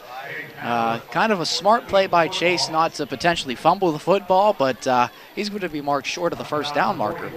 He slides up about 4 yards short just here at the 44-yard line. That's going to set up fourth down, so Hazlitt electing to be conservative with the ball and not go for that first down, slides up about 4 yards short, which will set up a punt. But Hazlitt is showing a little bit of mobility here today as well, Josh. Lenny Williams, more known for his leg in terms of his ability to make people miss in the open field, but Hazlitt has done a pretty decent job today showing some mobility himself. And I would say Chase Hazlitt has been much improved today, just over last year. Of course, another year in the system, and Craig Reynolds didn't call the fair catch, and he's going to take it and cut his way up, and a nice block made by Kutztown, and nice return will give Kutztown the ball on the IUP side of the field. And I thought Reynolds was going to call a fair catch. A lot of traffic around him, but he was able to break through that first line of coverage there. Yeah, it was a situation where the punt team coverage had almost outrun the punt itself. He was able to come upfield, but a nice job. And for the Golden Bears, very nice starting field position on the IUP side of the football field. Let's see what Cody Barton and company can do. Barton on the day has been pretty good. 9 of 14, 92 yards and a touchdown. Completing 64% of his passes. And they're going to turn and hand it off here. Crimson Hawks trying to go for that football. A couple of guys in there, Jeff Palmer and Karan Gibson, were there to stop James Waugh Jr. Waugh only had 9 yards in the first half on 3 carries. Kutztown was not very good running the football in the first half. The IUP Crimson Hawks were pretty stout on the defensive line. Yeah, just 27 yards on 13 carries for the Golden Bears in the first half on the ground. Barton looks right. There's that back shoulder again to Kellen Williams. And we saw Jay Watkins matched up a little bit with Kellen Williams, and that time it is Allen Wright matched up against the very talented receiver. And I think he may have been one of the best players in this entire game. Probably he and Chris Temple are probably the 2 early candidates for the game so far. Yeah, he's able to demonstrate his skills that made him a preseason All-American. Williams is a big target. He's physical, and he's able to get the ball, and a nice job by Barton locating him. Barton will put it in the air once again. He's flushed out as he goes to the left side, tries to go to Waugh Jr., but that pass was low, and it may have been just a play where Barton decided to live another day. Yeah, nice play by Barton. The play was designed to go to the right as he rolled out. There was nothing there. And good recognition, picking up the running back, throwing the ball at his feet to avoid the intentional grounding. And as you mentioned, Josh, now it's a 2nd down and 10. Much more manageable than a 2nd and 15 or if he had taken a sack there. Trips formation to the far side. Barton will put the ball in the air once again, and they're going to set up a screen. It's picked off again. Jordan Batts, look at the move. Look at the speed. Batts is just tripped up. Oh, what a play. That's the 2nd interception and a nice return for Jordan Batts. He's been an active force. Crimson Hawks put a stop to the Kutztown drive right there. Nice job by Batts. Able to pick up the pass on the deflection there, get downfield. Not quite able to get the whole way to the end zone. But again, now you look at where IUP sets up, 33-yard line. Defense makes a stop.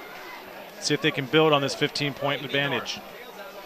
And as IUP heads to the line, we'd like to thank everybody running the cameras here today. Dustin Ross and Rebecca Hoffman, Kira Womack, Isabella Cardone, and Joe Zulik, all running the cameras and providing the nice video images that you see here today.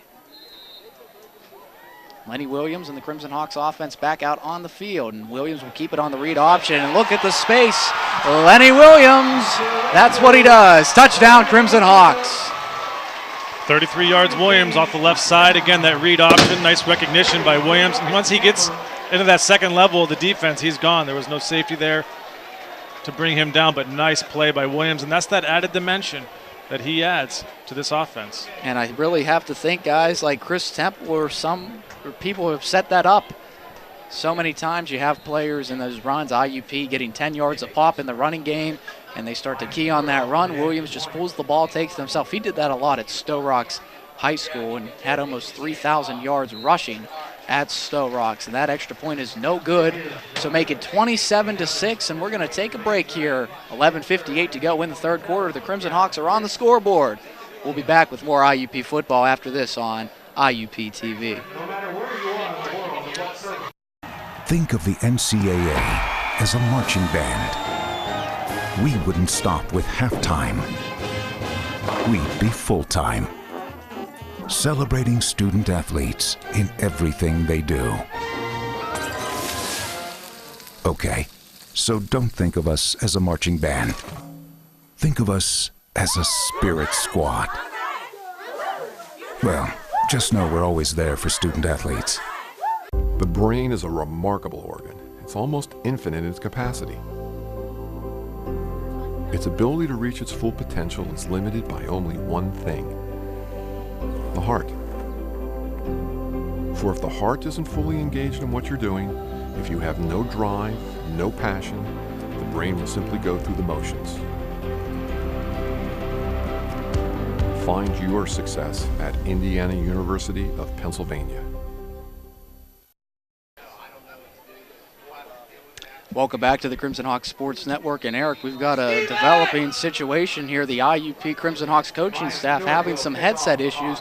Now, I don't know if they're getting our television broadcast in their headsets or what, but they are having some issues communicating from the booth down to the sideline. So that's something to monitor going forward here as Stewart sends it away, and they're going to kick it out of bounds again.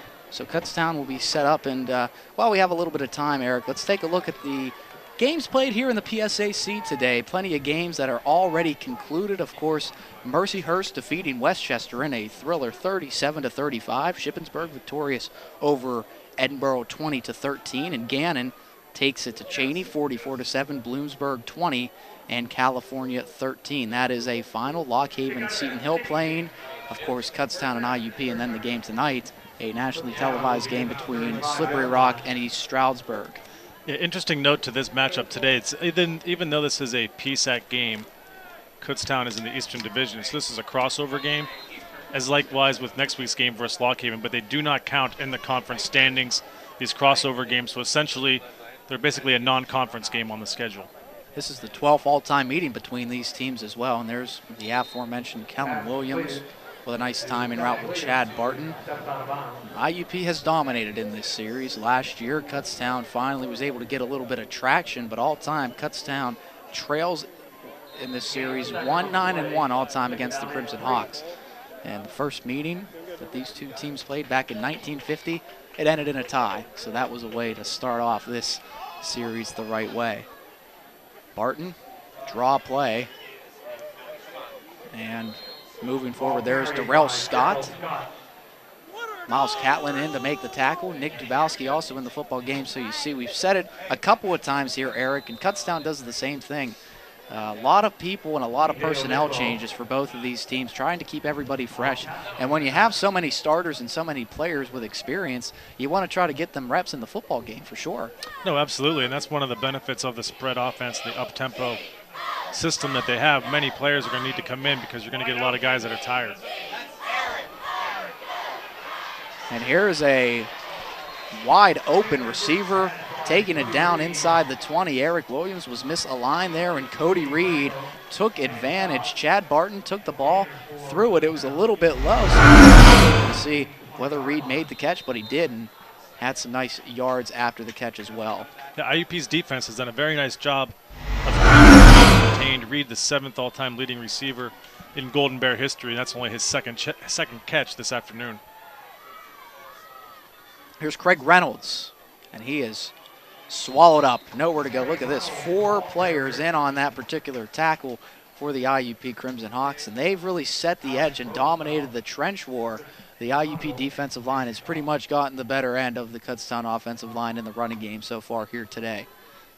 Yeah, you look at the Golden Bears offensively, under 60 rushing yards total thus far in the game. They've much more so relied on their passing game than their running game up to this point, and now being down 27-6, you're going to see Barton airing the football out a lot more. It is a 2nd down and 10. Kutztown trying to get some points back here. There's a nice strike to Kellen Williams, and Williams barrels his way, and he is just short of the goal line. A tremendous effort from Kellen Williams, one of the best you'll see all season long, as he almost drug 2 or 3 Crimson Hawks into the end zone with him. Yeah, he almost took out Steve Franco as well. The IUP safety came up to make the hit on Williams. Williams, big, strong receiver, 6'2", 200 pounds, showed that physical strength. The big fullback Tyler Redding in the football game. Running back Darrell Scott in the backfield, high formation, tight set. Barton turns and hands to Scott, and Scott spins, and he is short of the goal line. There was an initial surge, but IUP stood strong, and Karan Gibson was there. He's been an active force here this afternoon for the IUP Crimson Hawks, leading the way with 6 tackles so far. Yeah, Gibson, we mentioned this earlier, leading sack man from a year ago with 6 sacks, 11.5 tackles for loss as well a year ago. And he's picked up today, as you mentioned, Josh, the tackles. Then he also already has a sack and a tackle for loss. They'll try it again. This time go to a play action and into the back, and it's intercepted. And it looked like there was a player open in the back of the end zone, and I don't know. That ball came out very awkward from Chad Barton. Didn't you think, Eric? Very much. I can't tell what he was. He had 2 receivers in the area. Maybe got confused or wasn't sure which one he was going to go with. But definitely a terrible decision. That's 2 interceptions deep territory that Barton has thrown today. That's kind of the story of Kutztown's day offensively so far. They've driven the ball. They were stopped initially, but they've really been able to gain some traction on this IUP defense. Turnovers have certainly been their Achilles heel here today. And it looked like Chad Barton was in a situation where he saw both, but didn't really know where he wanted to go. And as he released the ball, he was like just a touch too early there. It really came out wobbly spiral, and Watkins picked it off. Yeah, it looked like he's short on the pass, but he definitely had 2 receivers open. Possible indecision, but Barton very frustrated with himself. But that's 2 key interceptions today, including that one at the end of the first half that Moab returned up the sideline for the touchdown to give IUP the 2-score advantage. Well, while we have some time and Jordan Batts is still down on the field, I'd like to talk about, of course, another Hall of Famer, and a Hall of Famer that is one of the best players in the history of the Pennsylvania State Athletic Conference, and that's Andre Reed. He is a guy that is really one of the best receivers in Buffalo Bills history, and he's a Hall of Famer here in the Kutztown. I have to mention him. Eric, he was part of the greatest comeback in NFL history. He had 3 touchdown receptions in that particular game. Andre Reed, only PSAC player in the Pro Football Hall of Fame. I did not know that. So very impressive for him. And of course, just a little bit about this greatest comeback. While we're on the subject, Jim Kelly, of course, the starting quarterback, very famous starting quarterback, was hurt in that particular game. So Buffalo had to go with a Western Pennsylvania guy, and his name was Frank Wright, and he led Buffalo to a tremendous comeback, down 32 points against Houston. He led the Buffalo Bills to a great comeback, and the Crimson Hawks are hoping that he's going to come back like that on them here today, but you never know what may happen here in the third quarter. The Crimson Hawks are moving. Luigi or Chris Temple was absolutely blown up there. Wonderful defensive play by Denny Lord. He was able to knock Temple back, and that's not very often that Chris Temple is knocked backwards. He's a downhill type of runner. No, Lord did a nice job, stepped up into the hole and took down Temple, and now you're looking at a third down, about 2.5, as we're now under 9 minutes to play here in the third quarter. And now this is where Williams, does he throw, does he pass, do you do read option with Temple? So a lot of options here for first-year offensive coordinator. The youth movement is alive and well for the IUP Crimson Hawks. And take a look at Chris Temple, who's got some room down the far side. Temple past the 30, cuts it outside, and a man comes and brings him down from behind in Kutztown territory. Chris Temple surging past the Kutztown defense on that third down. Yeah, Temple's done a very nice job, but you have to look at the offensive line as well of IUP. There's a reason why Temple's able to run through these big holes, able to bounce the ball outside, and then use Walpa Geese as a blocker once he gets upfield to pick up an extra 10 or 15 yards. 43-yard run for Chris Temple. And here's Luigi Listabrinza, and he is stacked up trying to go right out the heart of that Kutztown defense. Eric Condren made the tackle. And as I was saying, Eric, the youth movement alive and well for the IUP Crimson Hawks. 88 players on the roster, and listen to this distribution of classes here. 36 freshmen and 26 sophomores for the IUP Crimson Hawks. Williams will hand it to Chris Temple, stutters past one man and picks up a nice gain. Not a lot of running room there. We've got some more extracurricular with Jorge Vicioso, and we've got flags on the field. Jorge Vicioso was mixing it up with I believe it was Condren. So we'll see where the referees go with this call, Eric. Yeah, very well could be an offsetting penalty situation where you have personal fouls on both sides. So let's see what they decide to go with here. I've had so many problems. After the play, personal foul, 78, defense, 15-yard penalty. Hey, let's go. Well, they call it on Jorge Vicioso, but he's on the offensive side, but we get the point nonetheless. A 15-yard penalty, and that's something you have to control your emotions. Vicioso, a transfer from Rutgers and a veteran presence for this IUP team. You don't expect guys like that to be making mental mistakes. Well, he's a redshirt senior, and you're exactly right, Josh. You don't expect those types of mistakes, and you have to be cognizant of the game and situation. You're up by 21 points with 7.5 minutes left to go in the third quarter, and now you have a third down and over 20 yards. Crimson Hawks have 8 transfers on their team, including the guy about to take the snap right now, Lenny Williams. Williams looks, he's stepped up and he's forced to run, but he carries the ball and is knocked down from behind. Defensively, Tyrone Brown, who's also been an active player for the Golden Bears defense, makes the tackle. And you can see Williams, he's quick to run out of the pocket, doesn't give himself much time to set up and look downfield for an open receiver, but he's quick and he's decisive. He's able to pick up 10 yards there, but nice job by Williams. He's not making the mistake. He's not throwing the football into coverage and giving a chance for the Golden Bears to gain some momentum and get back into this football game, because there's still plenty of time left. Tryon Brown now has 4 tackles on the day. Spangler and Kutztown's come close, and they knocked themselves into Spangler there, flag down. I was saying, Kutztown's been close to blocking some punts here on the IUP side of things, but that time they were a little bit too aggressive. We'll hear from the official and get the call. Is it a 5-yard? 5 or 15 yards. We'll see. They're signaling 5 for running into the kicker, which would not give IUP a first down.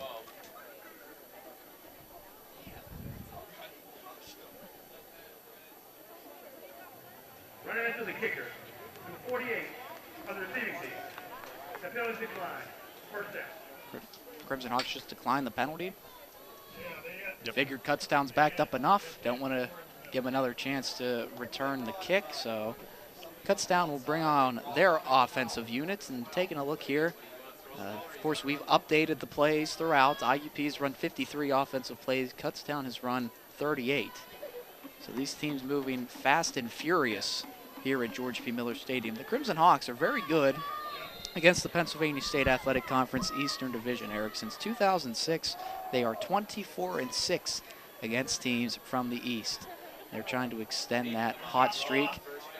Barton fires a bit over the head there of Williams. A missed opportunity there. Some good pressure put on by the IUP defensive line, forcing that errant throw. And if you're the Golden Bears, you've got 6.5 minutes left to go here in the third quarter. Don't have to entirely abandon the run quite yet. Exactly, But yeah. you need to have some sort of balance. But you do need to get back in here and get a score, especially because you are backed up at your own 11, 12-yard line. So let's see what Barton and company can come up with. Last time, Kutztown drove the entire way down the field and had their series halted by an interception. That pass is swung to Cody Reed, and Reed is making some moves and going down near the 30-yard line. Cody Reed, good receiver, makes another reception for Kutztown. A nice cut up field by Reed on that reception. He cut to his right, able to get upfield, pick up about 18 yards, first down for the Golden Bears. And just like that, this is the type of offense, once they gather some momentum, if they get a couple quick plays, they'll be right back in business. And how about this? Cody Reed with that reception has now tied Andre Reed, no relation, Eric, as far as all-time reception leaders, both now with 142 career receptions. And Barton swings it a bit errant to his running back, Terry Williams.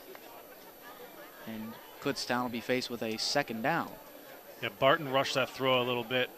He did have his back, Williams wide open in the flat right there, but he threw off his back foot.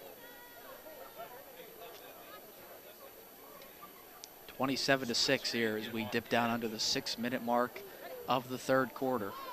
First game of our 2015 season. The Crimson Hawk Sports Network has you covered with every IUP home football game this season, including next week against the Lock Haven Bald Eagles.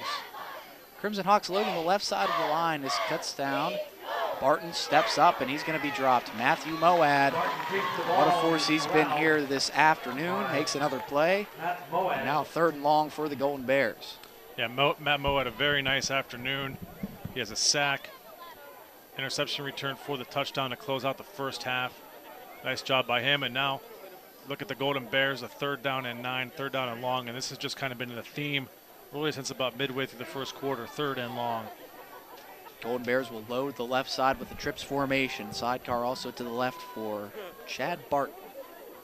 Quarterback had a career-high 367 passing yards last week against the Assumption Greyhounds. And Barton is flush left, has a man up top, and it's complete. Cody Reed.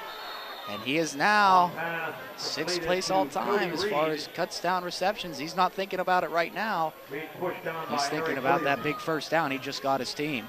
Nice job by Barton, kept his composure, got flushed in the pocket, able to step up and hit Reed up that far sideline just in front of the Golden Bear bench, able to get by Eric Williams in one-on-one coverage. So nice job by Reed.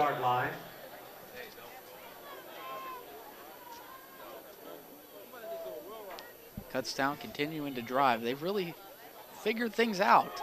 And here's Terry Williams taking it, cutting it back, and he's tripped up just short of the goal line. Terry Williams, an incredible burst of speed by the Kutztown running back, and we'll see what the Golden Bears have for us. A 1st and goal situation for them.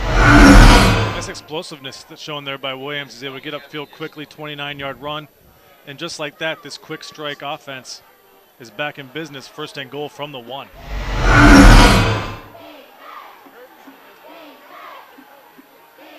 Spread formation for the Golden Bears, and it's a quick handoff to Williams, and he is in. Touchdown, Kutztown. 1 yard run. A 1 yard run for Terry Williams makes it a 27-12 game with the extra point pending. By Takai Turner coming up and making the hit defensively. Just about a half a step. Williams was able to get into the end zone, but give the Golden Bears credit. They responded. Absolutely. A very nice drive that started way back on their own side of the field. So give them some credit. Barton made a couple of nice throws and a couple of nice runs there by Williams. Yes, Kutztown didn't have to score there, but this certainly helps out. Now 27-13. So we'll step out here. 4:28 remaining in the third quarter. Golden Bears trying to come back here in IUP season opener. We'll be right back on IUP TV. You roll out at the dawning of the day. Heart racing as you make your little getaway. But there's always scars when you fall down. We lose our way, we get back up again. It's never too late to get back up again. And one day you won't shine again. You may be knocked out, but not out forever. Lose our way, we get back up again. It's never too late to get back up again. And one day. We know you want family-friendly sporting events. Sporting events where you can be comfortable and entertained in a positive environment. Watching great individuals and teams compete. With commitment, effort, and good sportsmanship. That's what the Division II Game Environment Initiative is about. Be a part of the excitement and find out why. These student athletes say with pride, I chose Division II. Welcome back to the Crimson Hawks Sports Network. Josh Hill and Eric Kormos here with you. Would like to thank everybody who's watching from wherever you are on this Saturday afternoon and the first Saturday of IUP football. End over end kick for the Golden Bears, and Jordan Brown has a chance to return it with some room. Brown makes a move, and he lost the ball. He was down. Nice special teams tackle made by James Waugh Jr. The running back comes on to special teams and makes a play. But Eric, we talked about where IUP was ranked in the preseason poll at number 5, and Kutztown very similar in the PSAC East Coaches poll, picked 5th overall. We'll take a look here at the coaches poll in just a moment and see what happened here after this offensive play. Crimson Hawks are moving here. Lenny Williams in at the quarterback position rather. Luigi Listabrinza is his sidecar, trips formation to the far side. That Kutztown scoring drive was 7 plays, 88 yards. It only took 2 minutes. Incomplete pass here for Williams. We'll take a look at some individual statistics, Eric, and all three quarterbacks, I actually should say, have been relatively good. 5 of 6 for Lenny Williams. Chase Hazlitt is 7 of 9, and Chad Barton is 15 of 25. So every single quarterback completing over 60% of their respective pass attempts. Yeah, very nice job. And you look at Kellen Williams, he's today's leading receiver with 7 catches for 121 yards. Luigi Listabrinza is stacked up once again, and he has not had a ton of running room here today. His 10th carry of the day. He's only got about 21 yards or so. So not the best yards per carry average, but still working hard nonetheless. And Lenny Williams, 10 carries for 67 yards, averaging nearly 7 yards per carry. So nice job by him coming in. And then Temple, 14 carries for 172 yards, averaging just over 12 yards per carry. So he's also had a couple really big runs, a 43-yarder, a 37-yarder, and a 23-yard run for Temple. So big play ability by the sophomore running back. That 23-yard run put the Crimson Hawks up on the scoreboard here. Williams, running out of time, has to scramble to his left, trying to direct traffic. Fires complete to Swanee Brown, and did he haul it in? Yes, he did. Swanee Brown there for the reception, and Lenny Williams did a great job of directing traffic and keeping his eyes down here, Eric. Yeah, nice job by Williams, recognizing, flushed out to his left, able to get around and then hit Brown on the sideline. But Williams also at the quarterback position. He's looking to run a lot more than he is pass first. And it did bring up a 4th down. Swanee was just short of the 1st down, so the spot is about a yard short. So IUP does bring in their their punting unit. And Jordan Spangler, of course, we mentioned transfer from Mercyhurst. And one thing at Mercyhurst you have to deal with a lot, Eric, is the wind. And Jordan Brown here, or Jordan Spangler rather, as we'll get a delay of game penalty on the Crimson Hawks, I believe. Delay of game, 43, offense. 5-yard penalty. So we do get a delay of game, but Jordan Spangler, a man that had to deal with a lot of wind at Mercyhurst. He comes to IUP, not a lot of wind to speak of, and it certainly makes a difference. You look in practice and at camp, he's really just booming the ball. The ball just explodes off of his foot. They need a good kick here from Spangler and a terrible snap. A high snap. Spangler tries to recover. The ball's still loose. Kutztown and has it. Wow. That took forever for somebody to fall on the football. Kutztown finally has it. There on the recovery is Marquise Poston.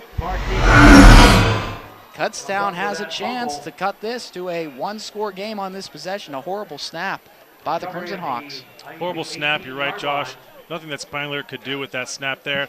And now you look for the Golden Bears. They're set up 1st down and 10 at the 18-yard line of IUP. They have an opportunity to score on back-to-back possessions and make this a one-possession football game, as we still have over 18 minutes left to go. Clock will be approaching 3 minutes soon here in the 3rd quarter, and it's getting very interesting at Miller Stadium. Kutztown has to hurry as they come to the line with only 5 seconds on the play clock. Barton looks to throw. Short drop, steps up in the pocket, slings one over the middle, and it's complete to Ryan Hubley. And he's down to the 2-yard line. Golden Bears moving quickly, not giving IUP a time to catch their breaths. Hubley having a nice active afternoon. That's his today. 1st and goal. And let's see if they hand the ball off to Waugh Jr. here. Back to the shotgun. Reposition Waugh to the right, and they will hand it off to him. And Waugh is into the end zone. IUP had it there schematically. Waugh makes it happen. Touchdown, Kutztown, and it's now 27-19. And don't look now, but the Golden Bears have just got 2 scores in a row. Well, that possession was 2 plays in 17 seconds. Just like that, the Golden Bears, got to give them credit, taking advantage of the poor punt that Spangler wasn't able to handle. 2 plays later, they're in the end zone. Kutztown has certainly found their rhythm offensively. The extra point is up, and it's good. So we will step out. 2:51 remaining in the 3rd quarter. And we've got a good one here at Miller Stadium. 27-20, Crimson Hawks over Kutztown. We'll be back here on IUP TV. I see trees of green, red roses too. I see them bloom for me and you, and I think to myself,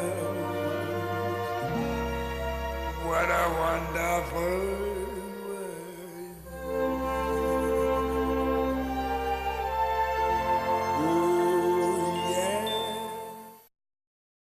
Ever since I can remember, I have loved theater and I have loved acting.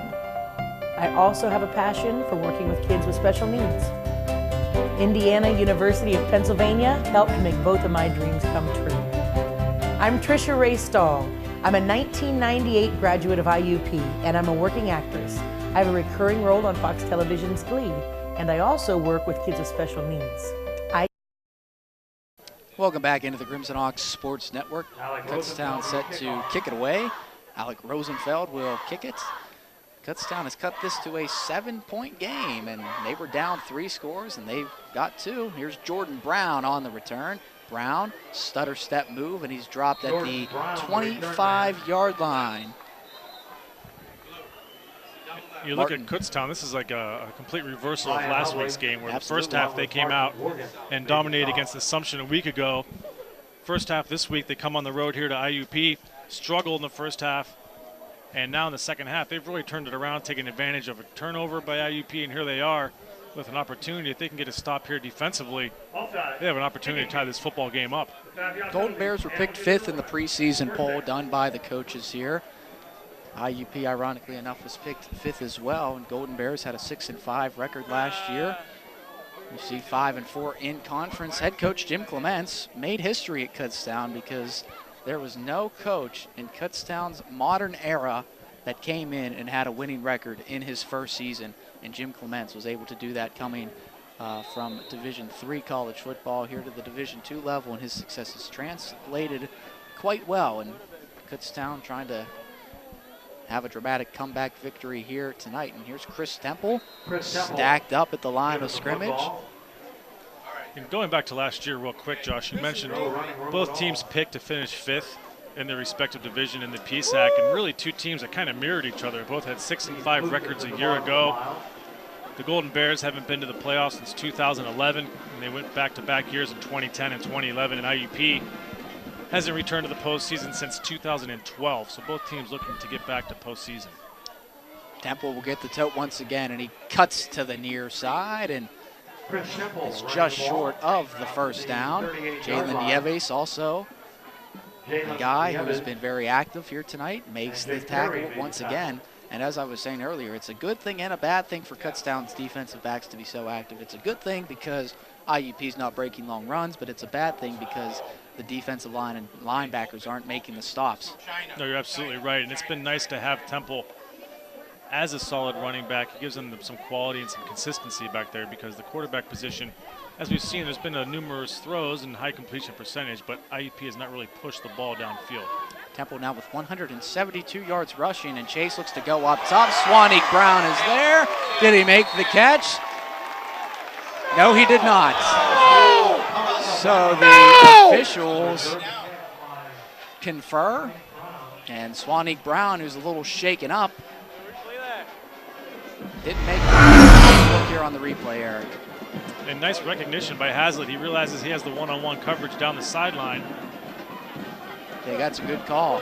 Looks like that left foot. Great work by a crew there. Yeah, look, the left foot was on the sidelines there. Good work. Nice job by Hazlitt. Good work. And a nice throw by Hazlitt. He gave Brown a chance to get the catch, but that left foot did come down out of bounds. Nice call by the official. And Swanik Brown is not feeling too good right now, so hopefully he can be okay. Training staff coach Signetti looking at him. Spangler will punt. Snap is good. It was almost blocked there. Wow. Reynolds calls for the fair catch, and it takes a nice IUP bounce, and Kutztown will be back inside the 15-yard line, right at the 15-yard line. We're down to 1:12 in the quarter. And now the Golden Bears with an opportunity to tie this football game up, down 27-20, and really a similar position to where they were a couple drives ago. Yes, now they're at their 15-yard line, 85 yards to go until the end zone, but you have to see and kind of recognize that the momentum has definitely started to shift here in the second half, as the Golden Bears have scored on 2 straight offensive possessions and look to do so for the 3rd straight. Kellen Williams is lined up to the near side, number 82 in white. 7 catches for 121 yards and a touchdown so far today for Williams, and Barton's going to look his way again. Fire, and he has him on the slant route. And Williams beat Jay Watkins there. Steve Franco made the tackle. Kutztown picks up a first down, but a penalty flag down near the line of scrimmage. Personal foul, roughing the passer, 93 defense, 15-yard penalty. Ron Gibson gets tagged with a roughing the passer penalty. I did not see. I was looking at Williams, but 15 yards to add to the reception by Williams, and Kutztown driving once again. Look at them all the way down near midfield with one play. Yeah, that's a very big play. It ends up taking what essentially was about a 15-yard play, tacks on another 15 yards because of the penalty, and here they are, 1st and 10. But Kellen Williams, again, focal point of the Golden Bear offense. 1st and 10 for the Golden Bears as they reset here. Pressure coming. Barton throws right, and it's incomplete. Franco was the closest receiver there as they were looking for Reynolds. Good decision by Barton. He rolls out to the right. There's nothing there. He could have forced the ball back across the field, but a nice job decision making. He's already had a couple questionable decisions in terms of the decisions that he had earlier that led to interception, so nice job by him. 2nd down and 10. A lot of talent all over the field here with Reynolds and Williams to the near side. Cody Reed lined up on the far side of the football field, and a shotgun set for Barton. 2nd down and 10. Flag. Could be a free play. It's a sack, and another flag comes in, and 3 flags. So we've got some some yellow laundry on the field, and this could take a little while to sort out. We'll have to let the officials kind of get together here, because I think IUP was offsides, but then there were a couple penalties during the play as well. It looked like potentially a holding call on the offensive line, so we'll see. Maybe get some offsetting penalties and do the play over again. So the officials getting together. This has been a pretty busy officiating crew this afternoon, which you would expect early season. Team still working off the rust from a long layoff, especially IUP, first game today. Personal foul, face mask, 92 defense, 15-yard penalty, automatic first down. So Kutztown declines the offsides, and they take the face mask penalty, which is very smart of them, obviously. Pick up 15 yards as opposed to 5. Referees here today, Eric Green is our referee. Rob Habershon is the umpire. Rob Friedman is the line judge. Chris Marsico is the line judge as well. Back judge is Jason Wallace. Field judge Kevin Ricks. And side judge is Billy Williams. Well, that's 2 15-yard penalties on IUP this drive. That's essentially given the Golden Bears 3 first downs, 30 yards on this possession. We approach 30 seconds in the third quarter here, and Chad Barton, short drop. He's flushed to the near boundary. Barton slings one. It is caught, but out of bounds. Pretty solid throw by Chad Barton there on the run, but not a lot of real estate there on the near side. The low margin of error on that throw by Barton, but a nice job by the safety Franco for IUP, forcing Williams towards that sideline, giving Barton a very small window of opportunity to fit that pass in. Second down and 10. We're down to 27 seconds remaining here in this third quarter, and it's been a close game as Kutztown has really done some good things in this third quarter with a couple of touchdown drives and also had some interceptions too. They were down. Barton, he's in trouble, and he is absolutely swallowed up. He is walloped there, and he's hurting right now. He gets helped up by his offensive line, but boy, a couple of IUP defenders, Kevin Clark, Dorian Lane, converged to meet him. Yeah, arguably one of the better linebacking crews in the country. You have Kevin Clark returning all-conference performer, preseason All-American, led the PSAC West with 117 tackles last year. Dorian Lane, very good linebackers. You can see right there putting the hit on Barton, coming back after missing nearly all of last season with the hamstring injury. So nice to see him back on the field. Crowd trying to will this IUP defense here on a third down and 10. Barton with a short drop, fires to the near side, and it's incomplete. Looked like Reynolds was the intended receiver. And Kutztown in a precarious spot. Looks like they will try to send on the punting unit and pin the IUP Crimson Hawks deep. Yeah, if you're the Golden Bears here, this is a great opportunity. Use your punt game. Pin IUP deep, back within the 15, 10-yard line. Set it up. Let your defense go to work and hopefully get the football back on the IUP side of the field again. Walt Pegues is back to receive the Andrew Deutsch punt. It's a high kick, end over end, a lot of hang time, and it takes a Kutztown bounce inside the 20, and that's where the Crimson Hawks will have it, officially at the 19-yard line. So here we go, the Crimson Hawks back on the offensive side of the ball. We've seen both Lenny Williams and Chase Hazlitt, and Chase Hazlitt's going to come out to the football game right now. Interesting stat for IUP, only 3 receivers have caught a pass here for the Crimson Hawks. On the other hand, you have 5 receivers for Kutztown who have receptions. Swanee Brown and Walt Pegues each have 5 catches, and Jordan Brown has 3. But other than that, it's really been Chris Temple in the running game, who's now over 200 yards rushing with a net of 179 yards. Well, you can't blame IUP for running with Temple as well as he's been doing today, averaging over 11 yards per carry. Play action pass for Chase. He looks right, has a man, and it's complete to C.J. Jackson. Very athletic tight end for the IUP Crimson Hawks. C.J. Jackson, a redshirt sophomore, and he's a guy that can break out as a tight end and receiving option for the Crimson Hawks. Well, we keep talking about these freshmen and sophomores, and when you look at the 2 deep in terms of the depth chart at the wide receiver and tight end positions for the Crimson Hawks, it's dominated by freshmen and sophomores. It's the end of the third quarter. The Crimson Hawks and Golden Bears putting the 4 fingers up in the air. We got a good one coming for you here. 15 minutes of play in this one, and we are separated by a touchdown. We'll be back here on IUP TV Sports with coverage of IUP football right after this. Do out here today. To be a winning team, you have to work like a winning team. My team depends on me. And my team is 50,000 strong. Looks like a lot of work's going into this. This is what it feels like to be part of a team. A winning team. The Action Team.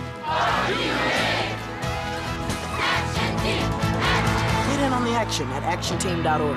Are you in? I did everything right. I went to college, graduated with honors, but I'm just not getting to where I want to be. I need to get to the next level. What am I missing? Where are these people going? What do they have that I don't?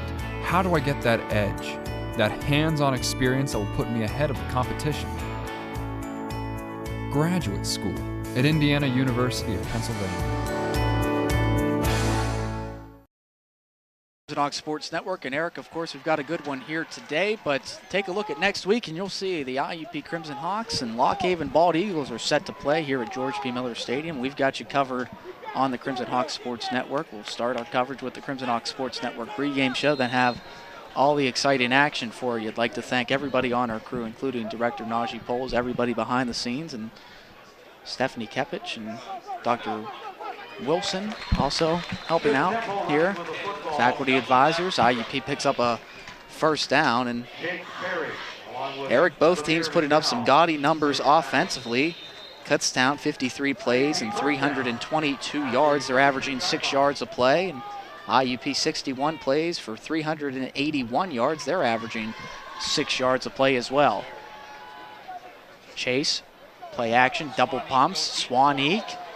Brown was the intended receiver. Incomplete pass there. Coverage on the far side was by Jeloni Johnson, number 32 in white. Chad Barton's been rather sharp under center for the Golden Bears, especially here in the second half. 17 of 31. He's got a touchdown. Does have a couple of interceptions and was sacked a couple of times as well. But when it's all said and done, cuts down all the mistakes. Now they're down by 7. Chris Temple here makes a nice move, tries to break a tackle and does, and then is finally dropped there. He was able to break free from Nieves and then was dropped by Bearfield. And there's another part of why that running game is so effective. You go from a 2nd and 10, now you have a 3rd and short off of a run play. Nice job by Temple breaking a couple tackles. And Walt Pegues lucky he didn't suffer a knee injury there with Temple rolling up on his leg on that block. Chris Temple approaching the 200-yard rushing plateau for the IUP Crimson Hawks. But here's Luigi Listabrenza going off tackle to the left side, and there is nothing doing. Kutztown stands stout once again, and Zamir McDowell into the football game along the defensive line makes the stop. Yeah, Listabrenza's had a very difficult time getting going thus far today, Josh. Look at it. 10 carries for only 20 yards, a long of only 5 for the day. So IUP unable to convert on 3rd and short, and here we are yet again turning the football back over to the Golden Bears, who have scored 2 touchdowns there in the 3rd quarter to erase what at one time was a 27-6 deficit, now 27-20, and having the opportunity to tie it up. Crimson Hawks hoping for a good punt here from Jordan Spangler. Snap is true. The punt is a good one. It's a high punt with a lot of hang time and spiral to it. And Reynolds will return it. He spins past one man, shuffles a man beside him, and then is dropped just past the 25-yard line. And that's where the Kutztown Golden Bears will have a chance to tie this game down by 7 with 13:01 to go in the 4th quarter. Let's see if the Golden Bears stick with that run game offensively. They had a very nice possession. Last possession, especially with Terry Williams. A couple of nice plays, a couple of nice runs for him. A long of 29 on that last drive, and then the 1-yard touchdown run. Excuse me, 2 drives ago. One thing I do want to mention, obviously injured, not playing today, and did not receive word beforehand, but Anthony Kelly, big-time weapon for the Kutztown Golden Bears, had 4 receiving touchdowns in IUP's game last time against Kutztown, and Barton looking. Back shoulder fade try, but Kellen Williams was there. Pass was a little awry. Pretty good coverage by Jay Watkins as well. Defensively for the Crimson Hawks, make it 2nd and 10. Yeah, Watkins has had a pretty good day in that defensive secondary. Yeah. Done a nice job on Williams. He's been stuck in some one-on-one situations with a much bigger Kellen Williams. That's a very tough matchup for Jay Watkins as well, definitely. But Anthony Kelly had 4 touchdown receptions and not in the lineup today. I haven't seen him yet. He hasn't had any receptions either, so I assume he's not playing. Barton with a 3-step drop, steps up far side, and the timing was a little bit off there. That's a couple of times that Chad Barton and Craig Reynolds haven't seen eye to eye as far as timing is concerned. Yeah, Craig Reynolds had a big game last week. He had 12 catches for 115 yards last week against Assumption. He's a redshirt freshman. He's been very quiet today. You would think, coming off of that performance a week ago, that Barton would be looking for him more out of the backfield. So a 3rd down and 10 is the situation right now. The line to gain is the 36-yard line for the Golden Bears. Barton with another 3-step drop. He's flushed to the far side. Gibson giving pressure. Pass is complete to Williams. He was out of bounds, though. Good job by the Crimson Hawks defensively. They were working one-on-one throughout the field, and Jay Watkins came up large a couple of times. Yeah, solid series defensively there by the Crimson Hawks. 3 pass plays, 3 incompletions. So now look at Crimson Hawks. They get the football back. Opportunity to build on this 7-point advantage. See if Andrew Deutsch puts this ball in the hands of Walt Pegues, who's been relatively quiet other than the opening couple of minutes of this football game. He calls for a fair catch and makes it at the 37. So we'll see what the Crimson Hawks have for us. 12:38 to go here in the season opener. Talk a little bit about Chris Temple, Eric. He's a guy that you mentioned, averaged over 90 yards in the last 3 games of the season. Has really done some great things here today for the IUP Crimson Hawks. 18 carries, 195 yards rushing, a touchdown to his credit. Nice 10.8 yards per carry average for Chris Temple. Well, you would think IUP would look to start running the football here as we have about 12.5 minutes left to go. Because the running game, as you mentioned, has been very effective today when they've decided to do that. Lenny Williams in at quarterback. He's going to take a short drop. He's flushed to the near side, fires long, and incomplete to Gabe Ewell. But it looked like he had his check down. C.J. Jackson open just in the flat there. He kind of forewent that option and went the long route instead. That was a dangerous throw by Williams. And we do want to, of course, apologize for any profanity you may hear. Of course, Coach is sitting right beside us, so that, of course, is going to happen, and we're no strangers to that here on the Crimson Hawks Sports Network. 2nd down and 10 for the IUP Crimson Hawks. Lenny Williams with a 3-step drop. He's looking deep, has a man there, and it is incomplete. Pretty good coverage Kutztown had there by Lance Deanne Jr. Gabe Ewell was the intended receiver, and IUP maybe trying to involve a couple of other receiving options in their offensive game plan here. That's the first time we've seen Williams from the quarterback position really look to push the football downfield with his arm. He's been doing a lot of read option runs and short, quick passes. That's the first time he's really aired it out and looked downfield. 3rd down and 10. This IUP offense has been rather stagnant here in the second half. Taking a look at IUP on the day here. 3rd down efficiency, 5 of 15 for the Crimson Hawks. Marty Higgins wanted to timeout. They don't get it. And there's a big pass play to Walt Pegues. And the electrifying Walt Pegues takes it all the way. Lenny Williams just floated that in. And when it came out of his hands, I thought that was going to be well overthrown. The speedy Pegues runs under it. Touchdown, Crimson Hawks, and they're back up 2 scores. Just enough air by Williams. Very nice touch on this football. Pegues goes down and gets it. And then he's able to break the tackle by Nieves from his safety position. He didn't wrap up on the tackle. And Pegues is able to use that speed, cut up the field, and score the touchdown. But a nice throw by Lenny Williams. Nice recognition. Williams put that right in between Nieves and Jake Perry. And Walt Pegues makes it happen. A 63-yard touchdown pass from Williams to Pegues, and Nieves is still down on the turf.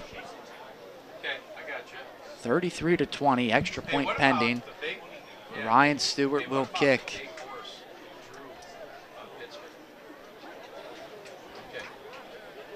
And Nieves was the leading tackler for today's football game for the Golden Bears. He'd be a big loss if they were to lose him. He looks like out of that defensive secondary. He has 9 tackles for the day.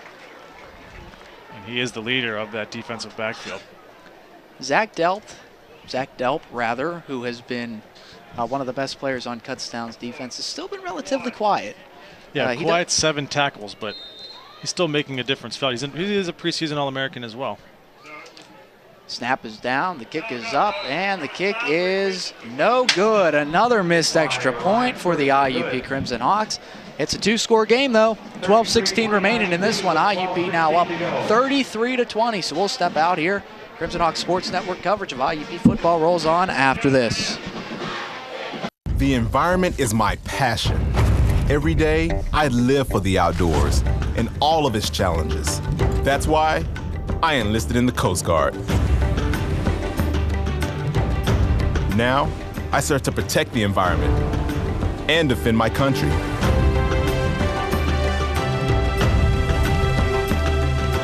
It's like I was born for this. Were you born ready for a greater challenge? Find out at GoCoastGuard.com. To compete for a championship in stadiums full with cheering fans and families. To give back. To say thank you for your support. To learn, grow, and prepare for the future. Ask any NCAA student athlete what they want, and this is what they'll tell you. Ask these student athletes, and they'll say with pride, I chose Division II. Back here on the Crimson Hawks Sports Network, Josh Hill and Eric Kormos with you here this Saturday afternoon, IUP season opener, and what a season opener that has been to this point. Ryan Stewart sends it away. Terry Williams plays it off the bounce in his own end zone. Williams ranges and cuts back, makes another man miss and is out past the 20 and then backs his way to about the 22-yard line. Couple of flags come down late with some more extracurricular activity. It's been chippy, and I'm sure the trash talk has been pretty much on point here today, Eric. Well, IUP making amends for that 44-7 loss they suffered a year ago on the road, the first time that the Golden Bears had defeated IUP in their 11 all-time matchups. So IUP a little extra added motivation coming into this home and season opener.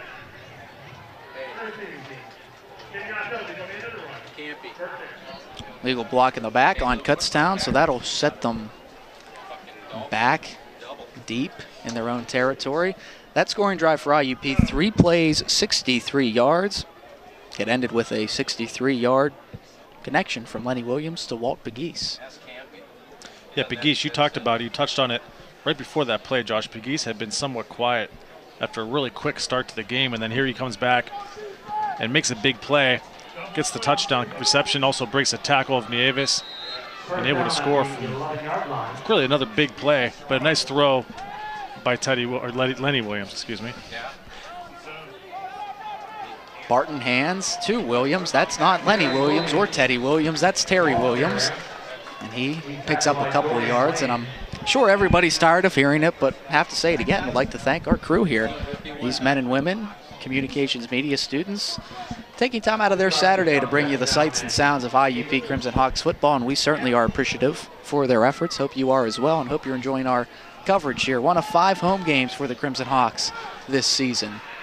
2nd down and 8 is the situation for the Golden Bears right now. Chad Barton takes the snap and rolls to his near side. Barton just decides to eat that ball and pick up a couple of yards. He actually lost a yard as Kevin Clark forced him out of bounds. And back to Walt Pegues, Eric, I was saying how early on in the game, first couple of plays, there were a few things designed for him, but then, like I said, very quiet. And they finally connect on a long touchdown pass, giving him 103 yards receiving on the day. He was IUP's leading returning receiver from last year with 45 catches, but he's a dynamic athlete. You look at what he did last year as a freshman. He set the IUP record for longest punt return in school history for a touchdown with a 96-yard return. So dynamic athlete. Absolutely. Barton steps up. He's got nowhere to go, so he's got to run in. Jordan Batts closes down and ends that threat quickly. So IUP makes a defensive stand here, 4th down, and here comes the punting unit, and IUP can really create some separation here if they can score on this particular drive with Kutztown set to send it away.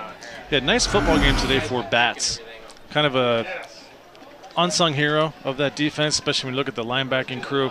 But he's come up with a big interception today. A couple really nice plays in the open field and tackles. Nice job by Bats.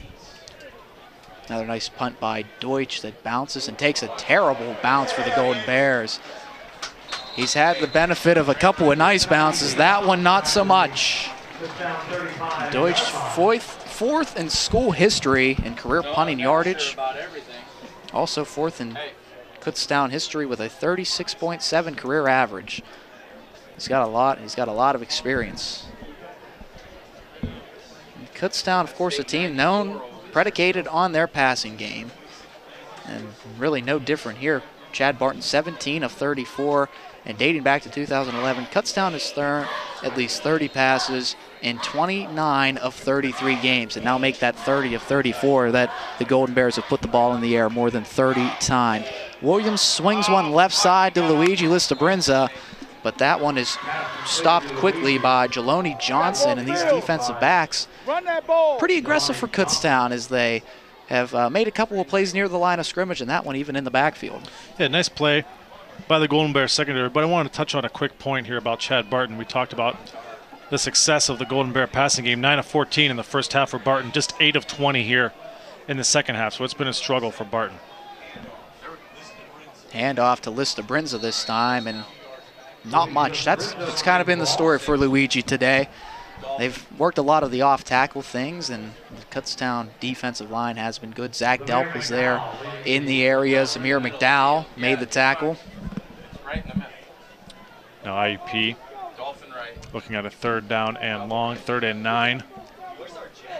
And it seems like Williams has been getting a lot more playing time here in the second half over Chase Hazlitt.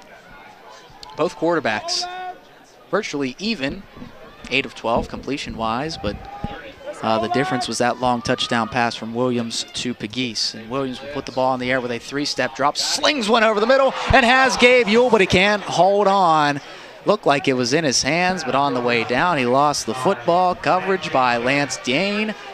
And that's a 4th down now for IUP, 4th and 9. We'll see what they do. It looks like they're going to keep the offense on the field here in a tough situation on the field. You don't want to punt the ball away, but it's a bit too long for a field goal also, so might as well try to see what the offense can do here.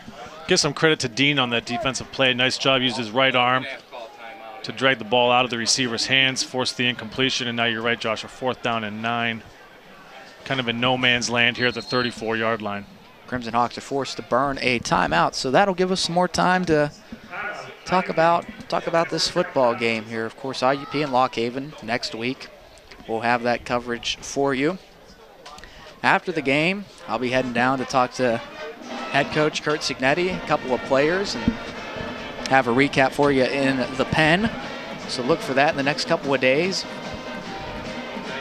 We'll be posting on Facebook the highlights as well. But for the IUP Crimson Hawks, they can really make it a tough situation for Kutztown here. 33-20. If they put on another touchdown, that's a 3-score game with 9 minutes to go. And yes, crazier things have happened, but that would certainly be tough the way this IUP defense has been flying around. Give credit to Kutztown's offense, though. Other than the early storm where they had 3 or 4 3-and-outs in a row, they've been moving the ball well. They've played pretty well offensively. Just a couple critical mistakes by Barton have led to easy points for IUP, but coming from the Crimson Hawks perspective, there were a lot of question marks coming into this football game, a lot of underclassmen, some new pieces back in the defensive secondary that missed part or all of last season due to injury, and they've responded very well, and we talked about it. IUP needed to get off to a quick start with this new up-tempo offense, and they did exactly that. Kind of hit a little bit of a stall in the second period, in the second half, but Williams did a nice job finding Pegues for that big score.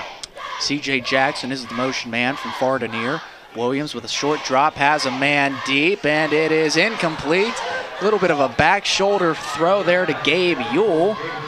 And some more good coverage. Coverage that time by Lance Dean. And it's a turnover on downs for the Crimson Hawks. So Kutztown will trot the offense back onto the field here. IUP's bench, Coach Signetti looking for a defensive pass interference call on that throw from Williams, but really just two guys going for the football, and the ball was underthrown a little bit. Well, it couldn't have been too bad because the coaches here to our right weren't complaining that much. So, I mean, I think that's kind of that may be a good barometer to set. 34-yard line. 57 to go in the game. 8:57 left. Barton looks to throw, goes for Williams, and look at this athleticism, but he's out of bounds, and they're going to give him the catch. IUP coaching staff thought he was out of bounds. He just went right over top and snagged it away from Jay Watkins. Look at this tremendous athletic play, Eric. And it appears he does get that left foot down. Nice body control by Williams. He holds the ball through the catch. Hard to tell, yeah, but I think that looks like a good call. There's nothing definitive there to overturn it, so give Williams credit. Barton finds him going up that sideline. They love finding Williams going up and down those sidelines. They just work that single coverage, find the matchup there, yes. Empty set for Chad Barton and the Golden Bears. Barton looks, trying to go for Reynolds again, but again, the timing not there. Trying to go back shoulder, and they just have not been able to connect too much. Reynolds only has 1 reception on the day after 12 last week. Well, good recognition by Barton. They had one-on-one coverage against the safety, Franco. Yeah. Just throw, maybe a little miscommunication. Barton was expecting the receiver to stop, turn around for that back shoulder throw, while Reynolds just continued going up that sideline. Williams to the bottom of your screen hits Hubley and Reed to the top, along with Reynolds. Barton, pocket push to the right. Wide open there is Cody Reed, and Cody Reed has a seam, stiff arms a man, and is dropped down near the 10-yard line. And Kutztown rolled the pocket to the right, and Cody Reed was absolutely wide open. Yeah, blown coverage somewhere by the IUP secondary. Left Reed all alone at the 25, but Barton was able to hit the guy. He was wide open. Barton rolls out, puts it right on the money for Reed, who's able to swing down to about the 12-yard line. But you look at right now, with 8 minutes left to go in this football game, if you get a score here, if you're the Golden Bears, you're right back in it. Kutztown going empty once again. Here with Chad Barton in the shotgun. Cody Reed lined up in the slot to the near side. Barton looks right, double pumps, throws, complete very nicely. Tremendous coverage by Kevin Clark, and the aforementioned Craig Reynolds was able to haul that one in very nicely. Nice athletic play. Extended, was able to catch the football. And now you're looking at a second down from the 5-yard line. So Kutztown can get a first down without scoring a touchdown.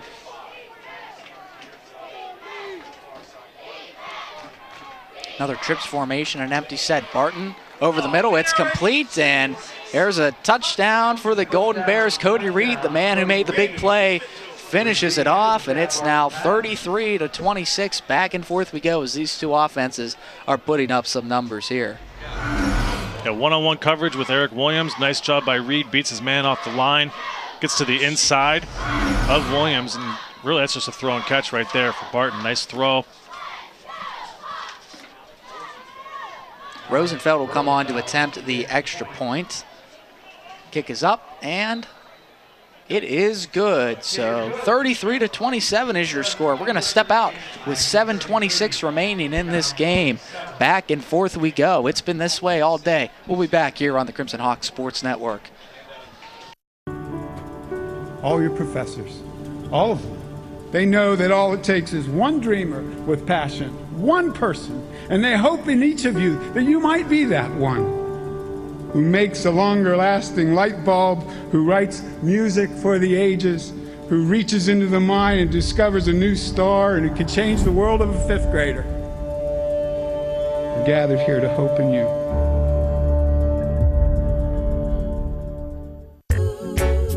Nothing ever gonna make this world better if we don't start believing that love really, really, really is the answer.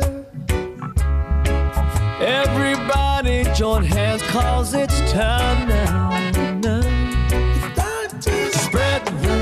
Spread the love all over the world. Spread it all over the world.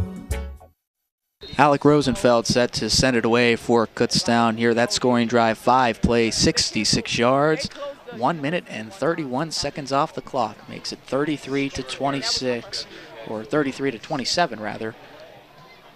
Crimson Hawks on top.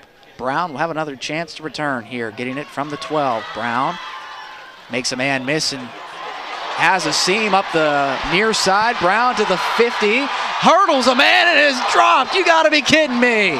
Look at your man right now. Jordan Brown leapt over the kicker. Take a look, Eric. I know you want to. There's that dynamic athleticism that Brown brings to this game. He's a freshman, one man to beat the kicker. Unbelievable. Oh my, the kicker was standing up, Eric. He was. You're always leery about those types of moves with the jump over the defensive player. You worry about injuries and such, but that's the type of element that Brown brings to the game, that speed, that elusiveness. And that's a big play because that gives IUP great field position and shifts this game's momentum. It's a 46-yard kickoff return for Brown. Pump fake. Going long is Williams. It's, oh, look at this. Gabe Yule, dealing with a hamstring.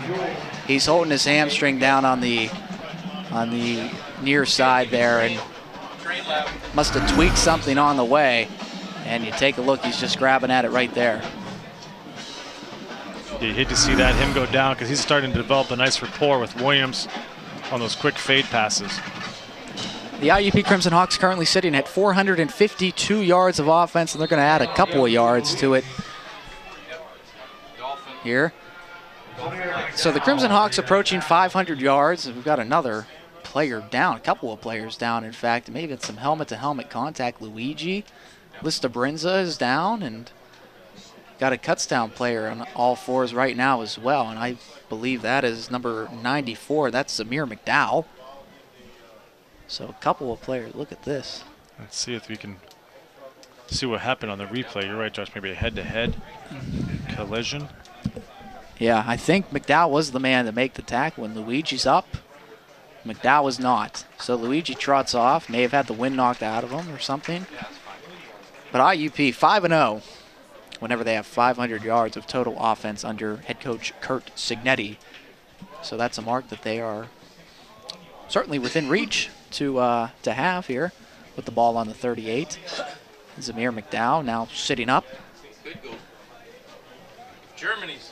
McDowell's been a nice piece for Kutztown here today. 7 tackles and tackle for loss as well. He's up and off as well, so these two teams are battling, no doubt. They're giving it their all out there, and it looks like McDowell's kind of holding his left arm. So, but it would have been easy for the Golden Bears to pack it up. It's a long road trip over here. You're down 27-6 to start the second half. IUP scores a touchdown. Next thing you know, you're down by 21 points, but they fire back. They keep coming, and now they're looking at a 3rd down and 6. If you're able to make a stop here and get the football back, you've got plenty of time with Barton and company to get downfield and engineer a game-tying scoring drive.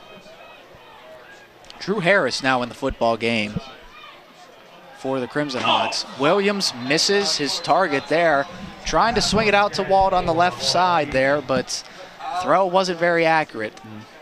IUP is now faced with a 4th down, and they're going to try to pin Kutztown deep in their own territory. And I think this is a smart move here, up 2 scores, or 1 score rather, up 1 score, 6:40 to go. Make them try to drive the length of the field.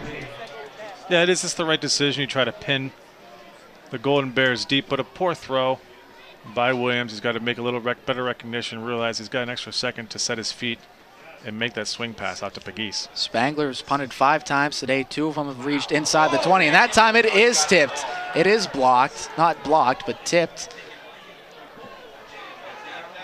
Sharif Sutton was there special teams-wise to make the play, and it's still a pretty good punt down to the 15.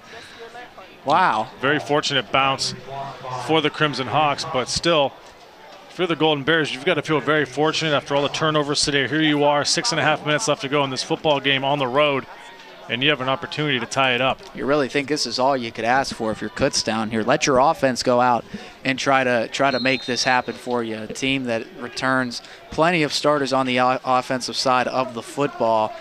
9 offensively. 37 letter winners are back, and 18 of them are on the offensive side. This is where those 2 missed extra points by IUP really comes in to make a difference. Barton rolls to his right, throws, and Cody Reed, there he is. It's another blown coverage. Dorian Lane had the coverage, but the athletic Reed picks up another first down, and now Kellen Williams has started to, of course, had a good game, but now Cody Reed, now over the 100-yard receiving plateau with 127. That's after a very slow start in the first half. You look at him, he only had 1 reception, did Reed. Now here in the second half, 4 catches for over 120 yards and the touchdown, back-to-back big plays on back-to-back series. Trips formation to the near side for Chad Barton and the Kutztown Golden Bears. Barton, 3-step drop, steps up, nowhere to go. He's swallowed up, he's buried. Karan Gibson in on the stop. Justin Weldon in on the sack as well. And take a look, Barton steps up to a mass of humanity.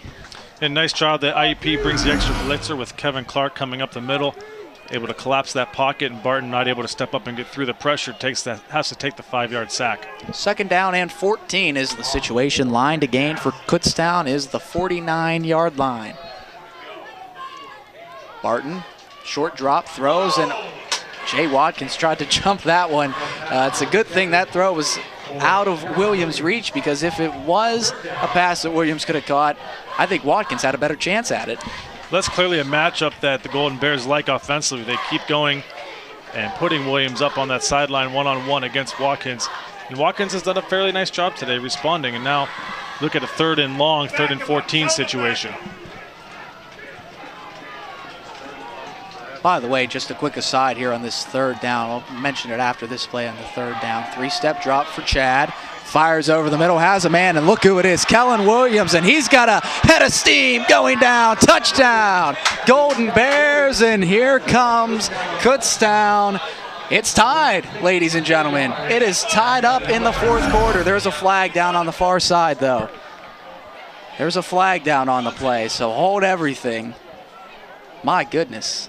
A nice strong throw by Barton, hits Williams coming across the center of the field, able to get by the safety Eric Williams. Then it was off to the races for Williams, 6'2", 200, but he moves very well and able to find himself in the end zone. Let's see what this penalty is here.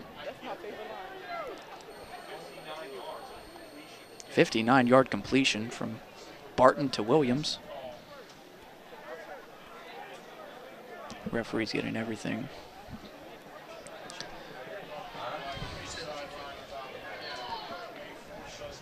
Sideline interference on the offense. So the touchdown stands. It's sideline interference. That's something you don't see called very often. That's a situation where the referee on the side tells the team back up, back up, back up after so many times. Finally throws the flag, but the big thing, Eric, that touchdown still counts. And to my point here, Chad Barton now all alone in 4th place in Kutztown passing touchdowns for his career. That's his 35th passing touchdown all time. So now he's in 4th place past Michael De Martellari. And he's looked more and more comfortable as the game has gone on today, has Barton. Nice job. But you look at this 15-yard penalty. That's huge as it moves the football all the way back to the 18-yard line and makes the extra point now a 35-yard field goal attempt, essentially. This for the lead. Why not add a little bit of drama to it, huh? Alec Rosenfeld, the all-region kicker, ready to step into this one. Snap is down, hold is good, kick is up, kick is good. Kutztown has the lead, ladies and gentlemen. We'll step out. What a game. What a game to open up the year. 5:18 left, and look at all this chaos at George P. Miller Stadium. We'll be back on the Crimson Hawk Sports Network. When I was in high school, I didn't know where I wanted to go to college. But I did know I wanted a major with job potential, and a campus that felt like the right place for me. I chose IUP. I'm studying on a beautiful campus with great professors who focus on student success and 140 academic majors. I'm Megan Spangler. I study nursing. Find your success at IUP. Happy birthday! Thank you, dear, very much. You're welcome. Thank you. You make me feel so young.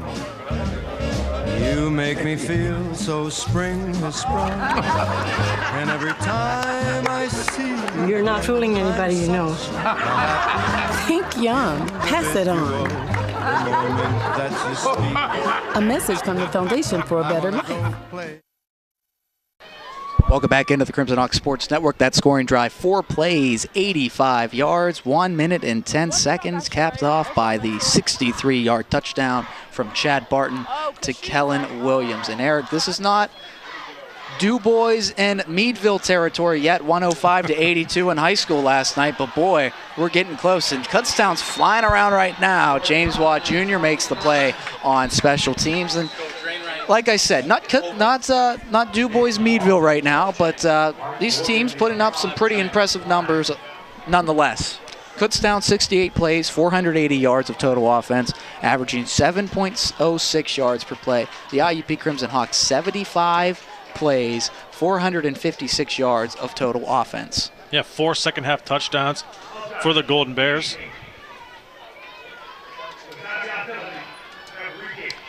They're going to re-kick here with an offsides on the Golden Bears.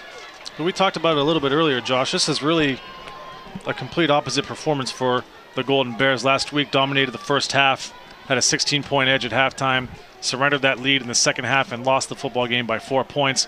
Here they are today, 28 points in the second half, rebounded very nicely, trailing by 15 at the break. Yes. And you look back at those 2 extra points that were missed by IUP in the first half, really coming back to haunt them right now, trailing 34-33, and they're very fortunate that they blocked one of the extra points for the Golden Bears earlier. Absolutely. Or they'd be trailing by 2. Kutztown's third quarter certainly a lot better. 4 yards of total offense last week against Assumption, and they had a couple of touchdowns here in the third quarter. They were able to climb their way back in the third quarter. So that's, of course, an adjustment they made throughout the week, and you have to give them credit for that. 34-33. So we've got a classic here to open up the 2015 season. We'd like to thank everybody watching wherever you are.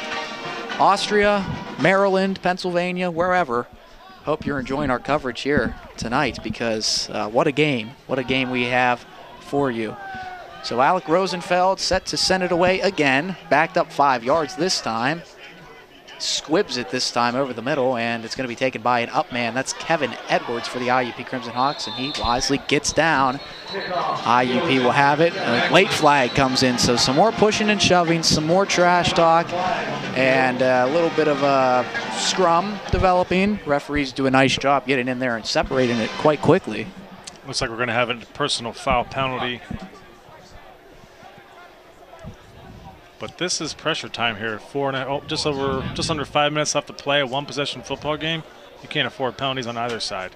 It's one of the better games played here at Miller Stadium in the last number of years. 41 on the receiving team. 15-yard penalty. First down. Eric Doe gets tagged with a personal foul penalty and a 15-yard penalty. So what was good field position for the IUP Crimson Hawks is no longer, as they will start this drive from the 23-yard line with the ball placed on the left hash. Yeah, so you're looking at a huge difference there. Instead of starting at the 38-yard line, now you're pushed back to your own 23 with a freshman quarterback coming in a pressure situation here, trailing by 1 now at home. Let's see how Lenny Williams responds to his first bit of adversity here. You'll get it here. Yeah. Williams, quick hitter to Swaneek Brown, who's back in the football game. That's a good sight to see for the Crimson Hawks. Remember, he was hurt on that play down on the near side earlier tonight. It's a first down and out of bounds as well. So 4:48 now, under 5 minutes to go, and it is a 1-point game. Lenny Williams, the guy. Williams will keep it on the read option. Can't get past the line of defense, and he is dropped. Good work there. There for Kutztown, of course, it's number 96, Ronnie Tomasetti. And this defensive line, I'm really impressed with what I've seen from this defensive line. Eric Condren, of course, has been a force. Tryon Brown has been tremendous. Tomasetti's been good as well. Tomasetti, 6'3", 240, did a nice job. Kept in front of Williams, was able to bring him down after the stiff arm. Another quick hitter here to Walt Pagisi, slips a man, and then is dropped by Zach Delp. about a yard short of the first down marker, so 2nd and 1. And Crimson Hawks are already up to the line of scrimmage. This is incredible to see how this offense has transitioned, really, because before everyone would have to run back into the huddle, and now they just kind of little muddle huddle type of action, and they're right on the football. Luigi Listabrinza churns forward. He's going to be close to a first down, and it will really depend on the spot. Denny Lord made the tackle. It looks like from the spot they're going to give Listabrinza the first down, and they are. They are going to move the chains, yes. Yes. Just enough on that 2-yard run from Listabrinza. It makes you wonder, where is Chris Temple right now? Trailing by 1 with 3.5 minutes left to go, and he had been having a really nice football game, averaging over 11 yards per carry. But really, Josh, we haven't seen him here for the majority of this fourth quarter. Yeah, he was slow to get up. I'm trying to look and see where he is on the sidelines, and I don't see him right now. There's a lot of people down there. I don't see him right now, but Williams bobbles the snap, steps and fires to C.J. Jackson, who churns his way for an IUP first down, out of bounds at the 35-yard line. And a nice play, Williams to Jackson. Nice pass by Williams, kept his composure after bobbling the snap, and able to find his big tight end, C.J. Jackson, on the right side, able to get down inside the 35-yard line. That pass play good for 23 yards. Lenny Williams now with 156 passing yards on the day. He'll try to add to it here. Short drop, he tries to run it. He is swallowed up nicely there by Jake Perry, the defensive back coming on the blitz. Got Williams, and if Williams would have been able to get away from Jake Perry there, he had some green grass ahead, so that's a really nice open field tackle. Golden Bears have done a much better job here in the second half, particularly here in the fourth quarter, of keeping contained on Williams when he tries to elude the pocket. We're down to 2:50 to go in this football game. Crimson Hawks are driving. Williams back to pass. Williams steps up over the middle. It's incomplete and a bit high from Swanique Brown. Coverage there by Dean. Yeah, pass was high a little early coming out of the release there from Williams. Good idea. He had the man open, just unable to connect. Now you're looking at a 3rd down and long, 3rd down and 9. 3rd down and 9, as you said, Eric. Ball's on the 33. The first down marker right now is at the 24-yard line. Shotgun set for Lenny Williams. 3-step drop, he looks to throw. He's pressured, flag coming, so that's going to be a holding call. They throw complete to Walt Pegues, but I think it's a holding call because you could see down on the far side there, Eric Condren was held trying to come off the edge, and we'll see what the call is, but my money's on a call against the Crimson Hawks. Yeah, they're bringing the ball back already, so that's going to be a 3rd down even longer on a 10-yard holding penalty right there coming around the end. Absolutely. McDowell also held too, yeah. Yep. That was a clear hold by Gabriel Diaz, the left tackle for IUP.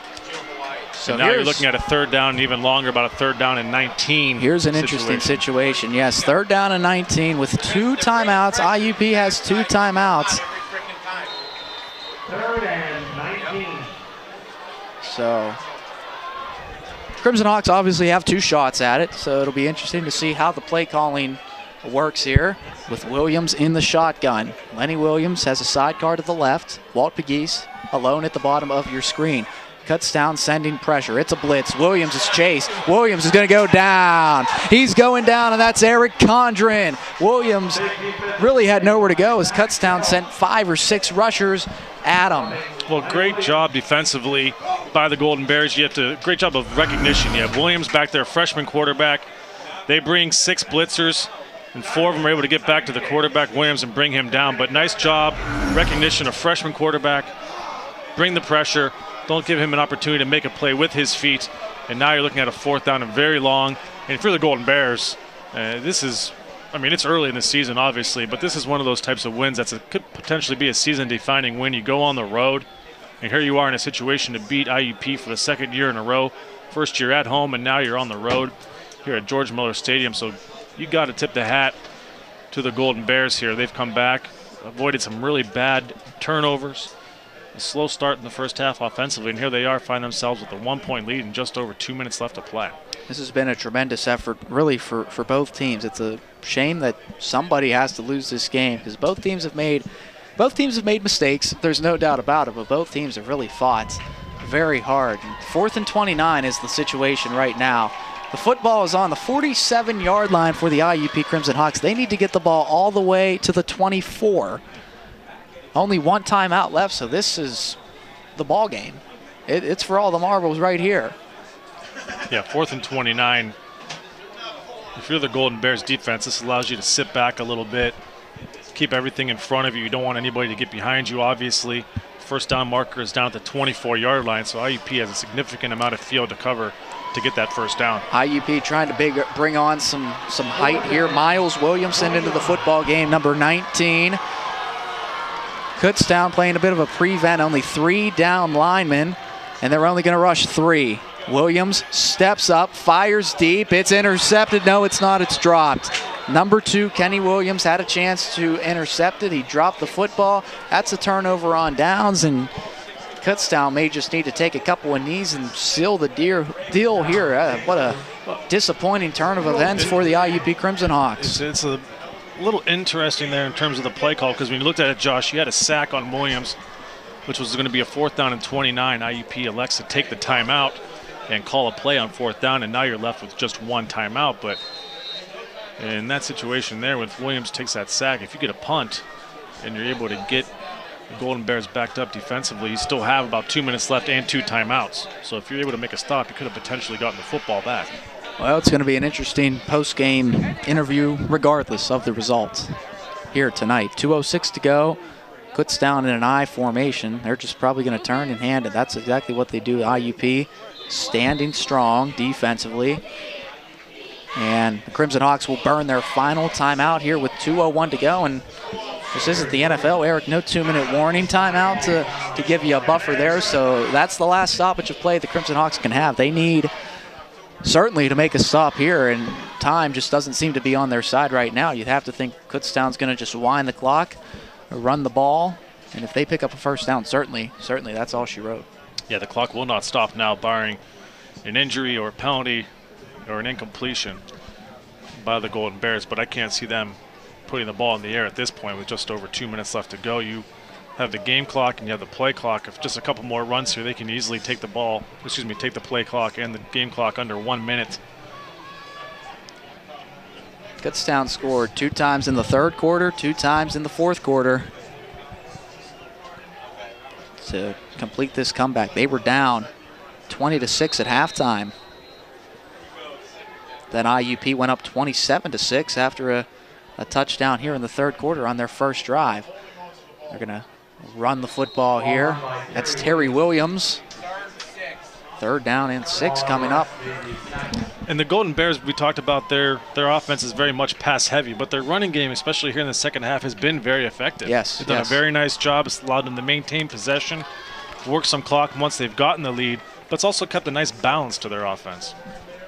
No, the Center for Media Production and Research saw a tremendous game last night at Indiana High School over Hempfield. A very similar storyline as Indiana jumped out to a big lead, and Hampton was able to come back and make it happen.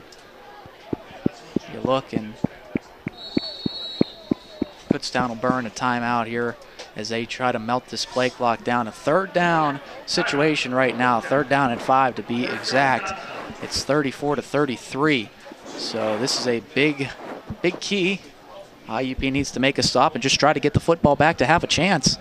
Well, unless something pretty big happens here, you're going to see the first loss in the season opener for IUP since 2005 against Millersville. Another one of those crossover PSAC type matchups, but you look at what the Golden Bears have an opportunity to do here. If they run the football, they're going to be able to take that game clock right to around 35 seconds before they have to punt or give the ball back to IUP. So nice conservative play calling here, forcing IUP to burn their timeouts and use as much of that game clock as possible by the Golden Bears.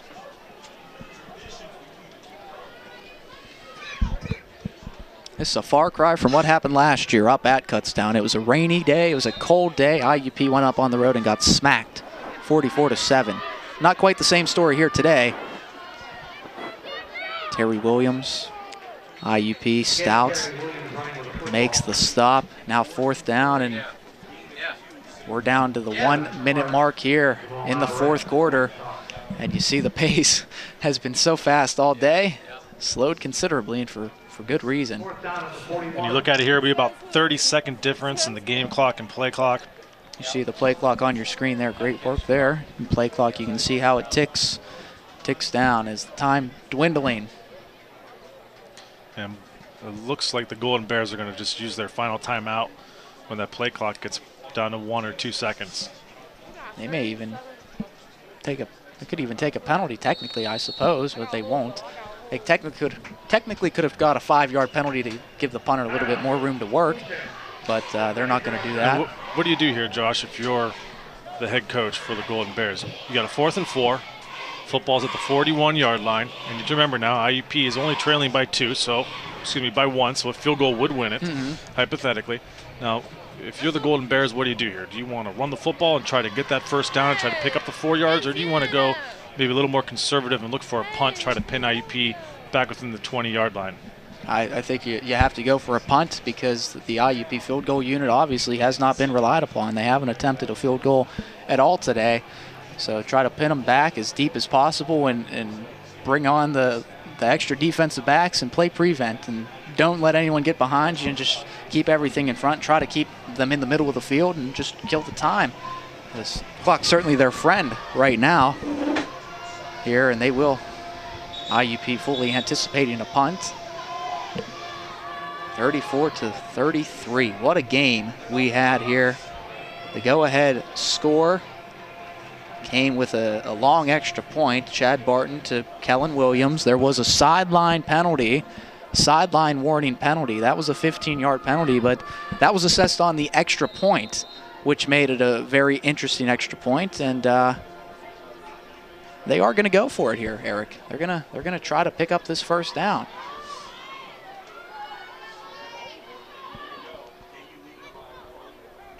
Kutztown up by 1. Barton under center. Trying to maybe draw the Crimson Hawks off sides, perhaps. And they won't. So that, I see what they're trying to do. Try to draw the Crimson Hawks off sides, maybe pick up that 1st down. That's some smart football by head coach Jim Clements and the rest of the Golden Bears coaching staff. Yeah, testing that discipline of the front of that defensive line for IUP, but they didn't bite. And now we'll see if KU elects to go with the punting team coming on here. Because you look at it, if you can just even get a 20, 25-yard punt, that's going to pin IUP deep inside the 20-yard line. You're going to force them essentially to go about 65 to 70 yards in about 25 seconds just to get into potential field goal range. But you're right, Josh. You can tell that Coach Signetti doesn't have much faith or confidence in that IUP kicking game. Spangler, you look on the Jumbotron here at George P. Miller Stadium. Very nice new scoreboard, by the way. You see Spangler warming up at the kicking net, taking his steps, approaching everything, trying to see if he may have a chance. And if you're KU, you want to keep the ball away from Big East. Remember, we talked a little bit earlier, 96-yard touchdown return last year off of a punt. You may just want to try to kick it out. Try to kick it out of bounds. Directional kick. Deutsch sends a high punt. This is a high one here. Big East will fair catch it, and IUP has some work to do. 26 seconds to go. Crimson Hawks have no timeouts, neither do the Golden Bears, and they have to drive, well, at least probably 70 yards or so, or more, to have a chance. Crowd trying to get behind the Crimson Hawks here. What a game, regardless. What an opening game. And some real positives for both teams coming here out of this. No matter the results, there's certainly some good things on tape that both teams can move to go forward here. But with IUP only playing 10 games, the margin for error very slim. So you can't say that one loss is going to take them out of the playoff race. But if you break it down, technically it could, really, to be honest. If they don't get to the PSAC championship and win it, technically that could be it. That Williams, quick snap, goes over the middle, and that's exactly what Kutztown wanted. Ball's on the ground. IUP has it here. We're down to 18. They're trying to get to the line quickly to clock the ball. They set it up down to 10. Williams takes the snap and clocks it with 10. And that's a big fumble by Brown, because when he That catches kills that some football, time. the forward momentum had put him in front of the first down marker, meaning the clock would have stopped, and Reset IUP the would have been chains, able yep. to reset the chains, Great and point. IUP would have been able to go up to the football and snap it, maybe just losing a second or two. But with that fumble, the ball became live again, and the clock did not stop once the ball was recovered. Special teams, very important. You see how important it is. 2 blocked extra points, and it really could be the difference. So this is incredible. What an effort from Kutztown here coming back. I mean, just shocked. Best game we've seen here on the Crimson Hawk Sports Network in a number of years. Williams looking to throw. Fires to C.J. Jackson. It's incomplete. He dropped it. The pass was a bit high, and we're down to 6 seconds, so it's almost becoming let's bring on the big guys and try to pull a BYU type of scenario over Nebraska. Yeah, Williams is going to have to just throw it downfield. He hoped to get a situation. He's obviously not going to be able to make it 75, 80 yards on one throw, so you're going to have to try for some trickery. Trips formation to the near side. This could be it. 4-3. Lenny steps up and heaves one deep. This ball is deep, and it's intercepted. No, it's not. It's dropped, but that'll do it. Kutztown comes back to beat the IUP Crimson Hawks, and look at the celebration by the Golden Bears. The IUP Crimson Hawks will start the season 0-1, and the Golden Bears will move to 1-1 on the year. What a game here tonight, ladies and gentlemen. And we hope you enjoyed it. 34-33 is your final. I'll be down talking with Coach Signetti after the game and have a recap. Also, look for highlights on our Facebook page. I'd like to thank everybody, our entire crew. What an effort from everybody here tonight. Director Najee Poles and everybody behind the scenes, faculty advisors, Dr. Wilson and Miss Stephanie Kepich, everybody on our crew. What a game and what a night here at George P. Miller Stadium. Crimson Hawks fall to Kutztown 34-33. We'll see you next week here for IUP in Lock Haven. Good night, everybody, from George P. Miller Stadium. We'll be back here next week on the Crimson Hawks Sports Network.